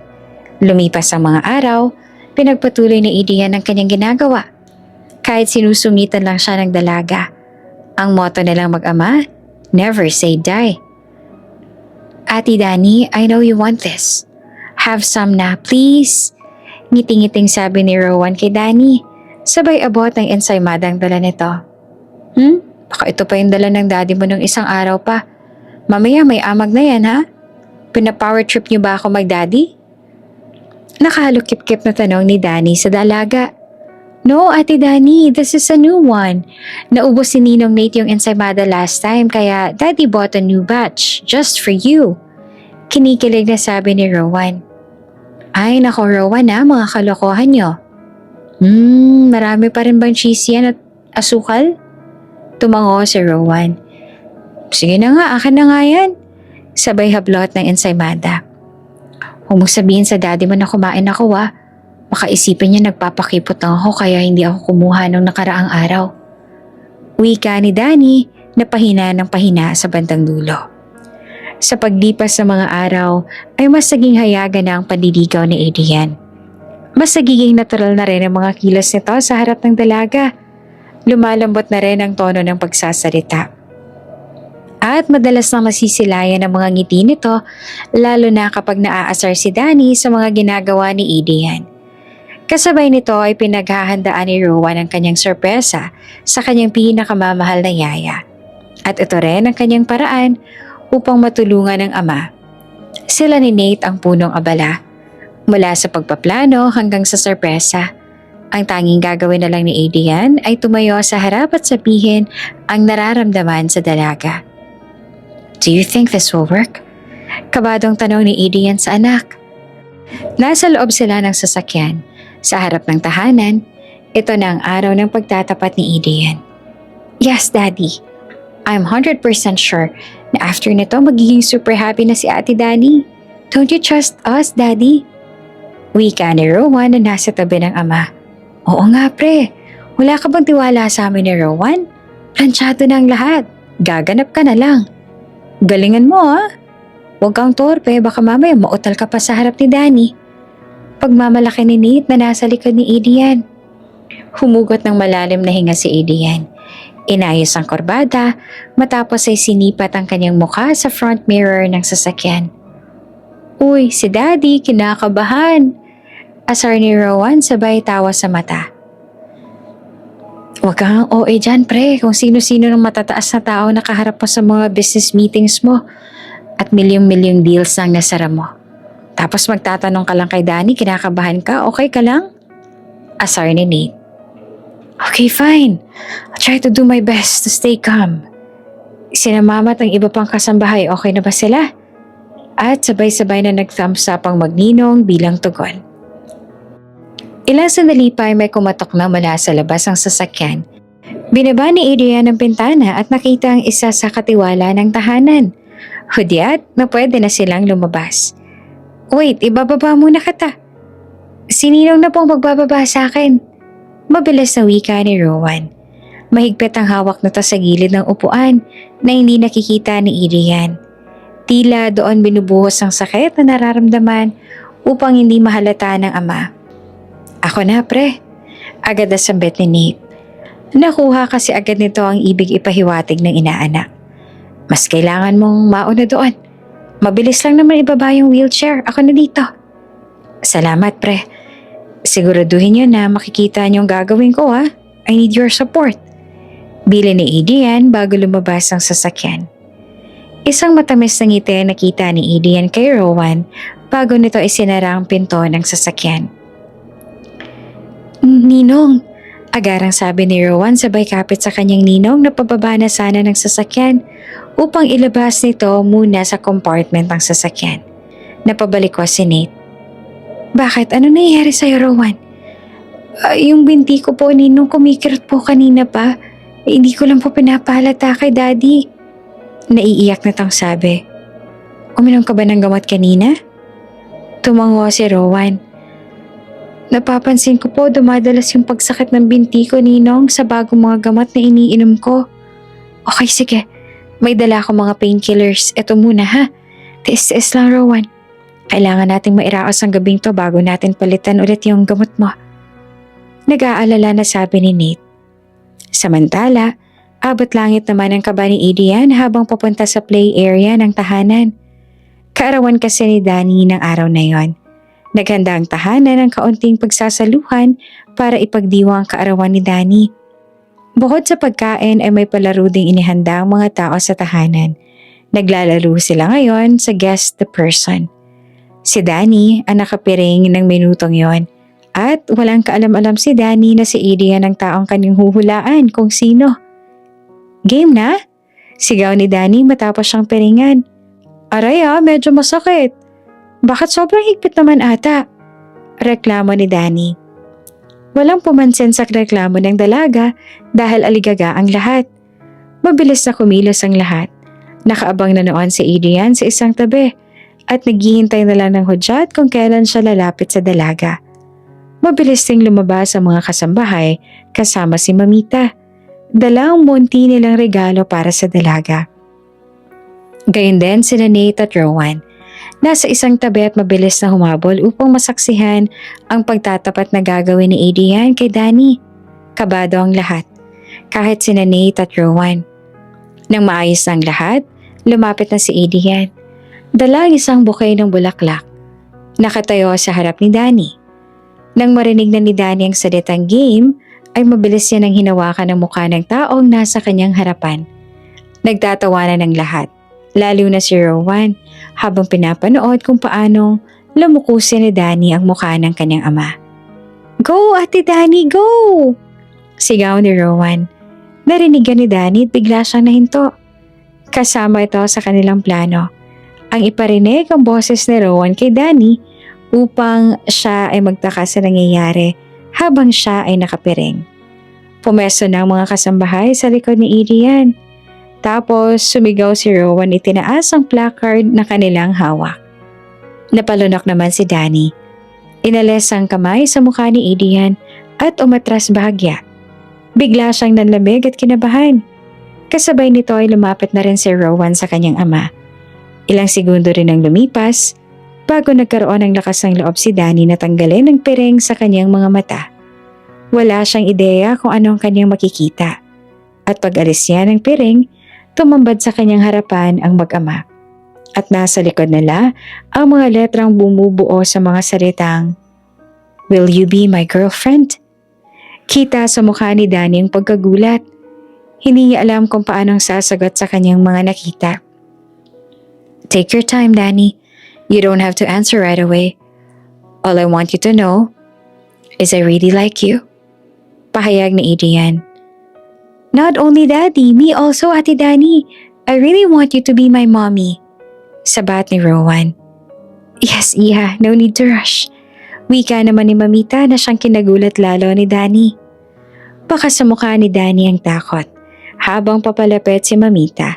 Subalit bigla siya nitong hinawakan sa mga kamay upang mapanatag. Hindi po kayo galit? Lakas loob na tanong ni Danny. Natawa si Mamita. At bakit naman ako magagalit? Dahil hindi ka alta? Hindi ka mayaman at sa tahanan ka lumaki? Napatango na lamang si Danny sa takot. Kalokohan, Danny. Hindi ako tulad ng iba dyan na nagmamata ng estado ng buhay. Kung sinong mahal ng anak ko, go. Basta ba't bibigyan niyo ako ng maraming apo, go lang ng go. Nasa 20th century na tayo. Gen Z, you know? Pabirong sabi ni Mamita na kinatuwaan naman ng lahat. Nakahinga ng maluwag si Danny. Akala niya ay makakatamo siya ng sampal sa mismong araw ng kanyang kaarawan. At ang dahil sa kanyang mga narinig, isang matamis na ngiti ang nasilayan sa kanyang mga labi. Hindi man nakasagot agad ay hindi ibig sabihin ay busted na si Adrian. Nangangailangan lang si Danny ng konting panahon upang mas makilala pa si Adrian. Hindi naman yun sinayang ni Adrian at pinakita kay Danny kung gaano siyang kaseryoso sa kanyang panliligaw. Inabot ng halos 1 taon ang panunuyo ni Adrian. Makuha lang ang matamis na oo ni Danny. Matagal man ang naging ligawan ay naging sulit ang lahat dahil sa huli, matamis na oo ni Danny ang nakamta ni Adrian. Hindi na sila bumabata. Wala na rin sila sa edad para patagalin pa ang lahat. Kaya naman pinalipas lang ni Adrian ng 3 buwan at agad niya nang pinakasalan ng pinakamamahal niya si Danny sa harap ng Diyos at sa harap ng mga taong mahalaga sa kanilang buhay. Lalong-lalo na si Rowan na todo suporta sa kanilang pagmamahalan. Mabilis na lumipas ang panahon. Ang dating parang aso't pusang sina Adrian at Danny ay nagkaroon na ng Little Adrian na sadyang kinagigiliwan ng lahat at pinangalanan nila siyang Daniel. Si Rowan mismo ang nagbigay ng pangalan ng kanyang kapatid dahil gusto niyang nakasunod ito sa pangalan ng kanyang tito Danilo na kapatid naman ng bago niyang mommy na si Danny. Labis ang pagmamahal ni Rina sa kapatid niya. Siya palaging nakakabantay dito dahil alam niyang darating ang panahon na kailangan niya ng lumisan upang madugtungan ang buhay nito. Rowan, pasensya ka na ha. Masyado kami naging busy ni Daddy sa pag-aasikaso kay Daniel. Sana maintindihan mo na kailangan namin siyang dalhin sa ospital from time to time para ma-monitor ang kondisyon niya. Paliwanag ni Danny sa anak. Isang matamis naman ng ngiti ang pinakita ni Rowan sa ina upang hindi ito mag-alala. Batid nito ang kondisyon ng kapatid at ayaw niya nang dumagdag pa sa isipin ng kanyang mga magulang. Sa kabilang banda, labis naman na nangangamba si Danny na baka bumalik ulit si Rowan sa dati niyang ugali dahil sa kawalan nilang mag-asawa ng oras sa kanya. Alam niyang ito ang naging ugat ng pagiging maldita nito noon na sobrang nahirapan silang ipabago kay Rowan. Pati rin sa pagpapacheck up ay palagi na rin si Mamita ang kasama ng musmos na bata. Aminado silang wala na silang panahon sa kanilang panganay dahil mas kailangan ng atensyon ni Daniel dahil sa sakit nitong congenital heart disease at 1 taong gulang pa lamang ito ay mas kailangan na ng atensyon at kalinga. It's okay, Mommy. Naiintindihan ko naman po yun. Tsaka, kailangan po ni Daniel na magpalakas dahil pag nakahanap na po tayo ng donor ng heart, mag-undergo po siya ng surgery para mapalitan ng heart niya. Sana po makahanap na po tayo ng donor ng heart at maging okay ng kondisyon ng kapatid ko. Nasasaktan po ako para sa kapatid ko kasi ang liit pa niya para maranasan ang lahat ng to. Sana po kahit anong paraan makatulong ako sa kapatid ko. I really love him. Naiiyak na sabi ni Rowan. Niya po si Danny ang anak. Salamat anak, dahil naiintindihan mo ang sitwasyong kinahaharap ng pamilya natin. At tungkol sa bagay na yan, malaking tulong na sa amin na palagi kang healthy. At alam naman naming mahal na mahal mo ang kapatid mo. Bukod doon, natutuwa ako dahil very understanding mo rin. Alam ko rin na palagi mong sinasama sa prayers mo si Daniel. Hindi ba? Yung mga bagay na yon, sapat na para makatulong ka sa pinagdaraanan ng pamilya natin. Basta, palagi mong tatandaan na mahal ka namin ng daddy mo, okay? Naluluhang sabi ni Danny kay Rowan. 9 na taong gulang na si Rowan. Malawak ang kanyang pangunawa. At sa hindi maipaliwanag na dahilan, ay tila nag-mature ang kanyang isip. Para na itong matandang magsalita sa pagdaan ng mga araw. May nanging desisyon na rin siyang nagawa nitong mga nakaraang taon na hindi alam ng kanyang mga magulang. Tanging si Nate at si Mamita lang ang nakakaalam. Mga desisyong hindi mo akalaing kayang maisip ng isang batang tulad niya para sa kanyang mga magulang. At ngayon, muli siyang hihiling sa kanyang ninong upang siya'y tulungan para sa kanyang pinakahuling kahilingan. Ninong, I can make it. Sabi mo naman po, 'di ba? Healthy ang heart ko. Kung magiging match po ang heart ko kay Daniel, mabubuhay pa ng mas matagal ang kapatid ko. Saad ni Rowan. Nasa opisina noon si Rowan ng kanyang ninang Nate. Kakatapos lang ng kanyang check-up. Nagulat si Nate bigla itong sabihin ni Rowan sa kanya. Kaharap din nila si Mamita na nagugulat din sa mga salitang lumalabas sa bibig ng kanyang apo. Hindi siya makapaniwalang desidido itong isakripisyo ang buhay niya para sa kapatid. Pero Rowan, Ninong, pagputol nito sa kanyang ninang Nate, alam naman po nating tatlo na hindi na rin po ako magtatagal, hindi po ba? Yung mga medicines na lang pong bumubuhay sa akin. But if I stop them, alam po nating makakasama ko po si mommy ko sa heaven sa lalong madaling panahon. Seryosong sabi ni Rowan. Bigla-bigla bumagsak ang luha sa mga mata ni Mamita. Para siyang binuhusan ng malamig na tubig sa mga salitang binitiwan ni Rowan. Umatras ang kanyang dila. Gusto niyang pigilan ng apo sa mga sinasabi nito, subalit hindi niya magawa. Alam ko pong sobra-sobra na po yung mga wish ko na tinutupad ninyo. Kahit minsan parang imposible na, ginagawa niyo pong posible just to keep me alive a little longer. Each day, month, and year. Alam ko pong nahihirapan na rin po kayo ni Mamita sa wish ko.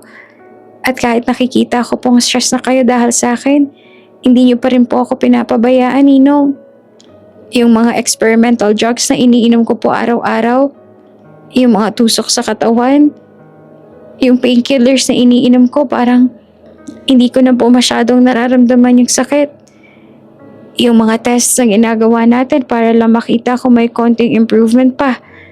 Lahat po yun, sobrang thankful ako kasi alam ko pong hindi po kayo sumusuko sa akin. And I feel that every day, ginagawa niyo po ang lahat ng to para matupad yung wish ko na humaba pa ng kahit 1 taon pa ang buhay ko. Alam ko pong ganun niyo po ako kamahal. Pero Ninong, siguro po dumating na yung time na we have to accept na hindi na po talaga ako gagaling. Hindi na po ako natatakot. Kasi po, nahanapan na po natin ang right girl yung mag-aalaga kay Daddy. Yun naman talaga po yung unang plan natin, hindi po ba? Yung goal natin na umanap ng girl na mag-aalaga kay Daddy para pag wala na ako, may mag-aalaga pa rin kay Daddy. Hindi siya magiging malungkot. Pinigilan ni Nate ang pagpatak ng kanyang mga luha. Subalit parang pinipiga ang kanyang puso sa bawat katagang kanyang naririnig mula sa kanyang inaanak. Tama lahat ng sinabi ni Rowan. Yun tama naman talagang dahilan niya kung bakit nilagay niya ang resume ni Danny sa mga aplikante noong naghahanap si Adrian ng yaya. Yun kasi ang hiling ni Rowan nang malaman nitong bumibilis ang paglala ng kanyang sakit. Tanging hiling lang ito ay palagi sa kanyang ninong na tulungan siyang iraos ang 1 taon para mabuhay hanggat hindi sila nakakahanap ng mag-aalaga sa kanyang daddy. Kahit gaanong kasakit at kahirap, kaya niyang tiisin. Mahanapan lang muna ang kanyang daddy na makakasama sa buhay bago siya mawala. At bago pa umabot sa puso ko yung sakit ko, gusto ko po sanang ibigay ito sa kapatid ko. Para po kahit wala na po ako, may part po ako na mananatili sa kanya. Para po habang tumitibok ang puso niya, alam niyang mahal na mahal ko po siya. That's my gift to him. Yung gift po na never niyang makakalimutan. Wika ni Rowan sa kanyang ninong. Tila ba nakita na ni Rowan ang kinabukasan nang sabihin niya ang mga salitang yon sa kanyang ninong. Masakit man ay sumang-ayon si Mamita na siyang kinagulat ni Nate. Para bang napupunit ang puso ni Nate sa kinalalagyang sitwasyon. Bakit kailangan nila magsakripisyo ng buhay para makapagsalba ng isa pang buhay? Nate, do what you want to do. Nakaimik na rin sa wakas si Mamita. I'll stand as her guardian kung yun ang kinakailangan. Don't worry. You have nothing to be guilty about. Alam kong inaalala mo rin ang profession mo. I'll get you out of this by the time na magmatch ang puso ng mga apo ko. Utos ang matanda. I have to stand for my granddaughter. She needs me. Kahit masakit. At kailangan kong mamili sa mga apo ko. At bumuhos ang luha sa mga mata ng matanda. Kahit ako nahihirapan sa mga naririnig ko. Sana'y ako na lang nakakaranas ng ganito at hindi ang mga bata. Ako dapat ang nakikita nilang parang nauupos na kandila at hinahatid sa huling hantungan. Pero kabaliktaran ang nangyayari. Pero mamita, hindi po sa ganun pero kasi po, hindi po ba unfair to sa mag-asawa kung hindi nila to malalaman? Sobrang sakit po nito para sa kanila na malaman nilang para mabuhay ang anak nila. Kailangan namang mawala yung panganay nila. Lumapit si Rowan sa kanyang ninong at hinawakan ang kamay nito. They'll understand this, ninong. Wala ka po bang tiwala sa akin? Nakangiti nitong sabi na para bang dinudurog ang puso ni Nate. Ginawa ni Nate ang hiling ni Rowan.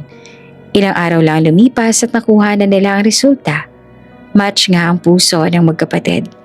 At dahil dito, nahahati ang puso ni Nate ang sabihin niya ito sa mag-asawa. May nakita kaming match na puso para kay Daniel. And willing siyang ibigay to anytime. Just to save him. Wika ni Nate habang kausap ang mag-asawa. Talaga, pre? Salamat po. Maraming salamat po. Naiiyak na sabi ni Adrian. Walang mapaglagyan ng tuwa si Danny nang marinig ang magandang balita. Alam nitong matutuwa rin ang kanilang panganay pag nalaman niyang may nagdodonate ng puso para kay Daniel. Subalit tila ba parang hindi masaya si Nate na agad naman napansin ng mag-asawa. Pre, bakit? May problema ba? May magiging consequences pang operasyon? Sunod-sunod na tanong ni Adrian. Nagdalawang isip si Nate kung tama bang sabihin niya ang kanyang nalalaman. Mahirap ito para sa kanya. Alam niyang malalagay sa alanganan ng lahat. Malaki ang posibilidad na magkagulo. Sabihin man niya to o hindi. Pero sabihin mo, anong problema? Ulit na tanong ni Adrian. Pumikat si Nate. Lalong kinabahan si Adrian. Huminga ito ng malalim bago magsalita. I know this will break my promise. And this news will break your heart. Nate, please, diretsahin mo na kami. Anong problema? Sigaw ni Adrian. Tumayo na ito sa kanyang kinauupuan, dala ng paggalito. At galit dahil hindi masabi ni Nate ang gusto nitong sabihin. Adrian, Danny, pakiramdam ni Nate ay nawala na siya ng boses ng unti-unti. Subalit kailangang umabot ang kanyang tinig hanggang sa masabi niyang katotohanan sa mag-asawa. The donor of Daniel's heart is Rowan, your daughter. Parang binuhusan naman ng malamig na butubig si Adrian ang marinig ang sinabi ni Nate. Bigla itong napaupo. Hindi na nito naramdaman sa kanyang pag-upo ay sa sahig siya dumiretso. Bumagsak siya sa sahig. Ngunit wala siyang naramdaman kahit anong sakit. Tila ba naiwan ang kanyang kaluluwang nakatayo. Si Danny naman ay halos himatayan sa narinig. Umikot ang kanyang paningin at para bang nabingi. Ugong lang ang kanyang naririnig. Gumuho ang mundo ng mag-asawa sa balitang sinabi ni Nate. Pero, hindi ba magaling na si Rowan? Paano? She's dying. 2 years ago. At tayong mga experimental drugs na lang nagdudugtong sa buhay niya. She knew and kept this from you years ago until now. Hindi ko rin alam kung ano magiging epekto sa katawan niya ng mga gamot na to in the long run pero ginagawa niya ang lahat ng to, Adrian, para masiguro niya na bago siya mawala sa mundong to, may mag-aalaga sa'yo. At hindi ka mag-iisa. Siwalat ni Nate. Suntok sa pader, pagampas ang sili at halos masira ang mga cabinet sa opisina ni Nate ng araw na yon. Dahil hindi mapigil ang galit ni Adrian. Walang magawa si Nate. Nakatingin lang ito kay Adrian habang sinisira ang kanyang mga gamit. Ramdam niya ang lubos sa panghihina. Si Danny naman naiyak ng iyak dahil sino ang kanyang pipiliin. At halos questionin ang may kapal kung bakit kailangan niyang mamili sa dalawa niyang anak. Oras ang lumipas at nang nahimasmasan na si Adrian at Danny ay muling nagsalita si Nate. Ikinuwento ang mga nangyari mula umpisa hanggang sa kasalukuyan. Ang mga paghihirap ni Rowan hanggang sa umabot siya sa desisyong to. Alam kong wala ako sa posisyon na sabihin. Pero Rowan entrusted her heart to her brother. She is a brave girl. Ako nang nakikiusap sa inyo. Grant her wish. After this, handa na akong harapin ang consequences. I am willing to give up my license. Matupad lang ang hiling ni Rowan. Matapos ang pag-uusap nilang yon, ay agad na umuwi ang mag-asawa. Pinilit na iayos ang sarili. Iwinakse ang hinanakit. Alam nilang bawat segundo ay mahalaga para sa dalawa nilang anak. Pinuntahan nila ang anak na si Rowan sa kwarto nito. Nakahiga na noon si Rowan. Tinabihan siya ni Danny at Adrian naman sa bandang paanan. Noong una, patay mali siya ito na parang normal lang. At ito ang mas kinadurog ng puso ng mag-asawa. Alam na namin ang gusto mong iregalo sa kapatid mo. Hindi mapigilan ni Danny ang pagluha habang sinasabi ang mga katagang to. Mommy, Danny, Did Ninong. Hindi man natapos ang salitang sasabihin ni Rowan ay tumango si Danny at niyakap ang anak. Ayoko mawala ka, anak ko. Mahal na mahal ka namin ng daddy mo. Umiiyak na sabi ni Danny. Kahit sabihin nilang hindi ka galing sa akin, tinuturing na kitang sarili kong anak. Anak ko. Anak ko. Paulit-ulit na sabi ni Danny sabay yakap sa anak. Pero mommy, Danielle needs my heart. Sumisingap nitong sabi. Mas kailangan niyo po ito dahil hindi na rin naman po ako magtatagal. Rowan anak, hindi mo ito kailangan gawin. Makakahanap pa naman tayo ng ibang donor. Kahit ubusin ko ang yaman natin para gumaling kayo magkapatid, gagawin ko. Makakapaghintay pa naman si Daniel. Sama-sama natin haharapin to anak. Huwag mo kaming iwan ng mommy mo, please. Pagmamakaawa ni Adrian. Patawarin mo ako anak. Dahil hindi ako naging mabuting daddy sa'yo. Anak, please huwag mo itong gagawin. Kailangan ka namin anak. Kumalas ang pagkakayakap ni Rowan. Pinunasan ang mga luha sa mata at diretsong tumingin sa ama. Isang ngiti rin ang gumuhit sa mga labi nito bago magsalita. Daddy, I know that. At mahal na mahal ko rin po kayo. Lalo ng kapatid ko. And I don't want him to suffer. Ayoko pong maranasan niya ang mga naranasan ko. Inilahad ni Rowan ang kanyang braso. Lumapit si Adrian at niyakap ang anak. I love you, Daddy. And you're the best daddy ever. Tatandaan niyo po yun. Take good care of my brother. Okay? Palagi ko po kayong babantayan. Ikaw, si Mommy Danny at Danielle. I'll always be in his heart. And then to your heart. I love you, Daddy. I love you, Mommy. I love you, Danielle. Umiiyak na sabi ni Rowan habang mahigpit na nakayakap sa ama. Tinupad ng mag-asawa ni Mamita at ni Nate ang hiling ni Rowan. Matapos ang withdrawal ng mga gamot sa sistema ni Rowan ay inoperahan ng magkapatid at inilipad ang puso ni Rowan kay Danielle. Masakit man ito sa mag-asawa ay alam na lang masaya si Rowan sa kinahinatnan ng lahat. Dahil sa huli, puso niya ay mananatiling buhay sa katawan ng kanyang kapatid na kanyang pinakamamahal sa lahat. Bago ka pa lang sa channel neto, ibang kwento ni Ate Jane, istorya mo, ikwento ko. Huwag kalimutang pindutin ang notification bell at subscribe button.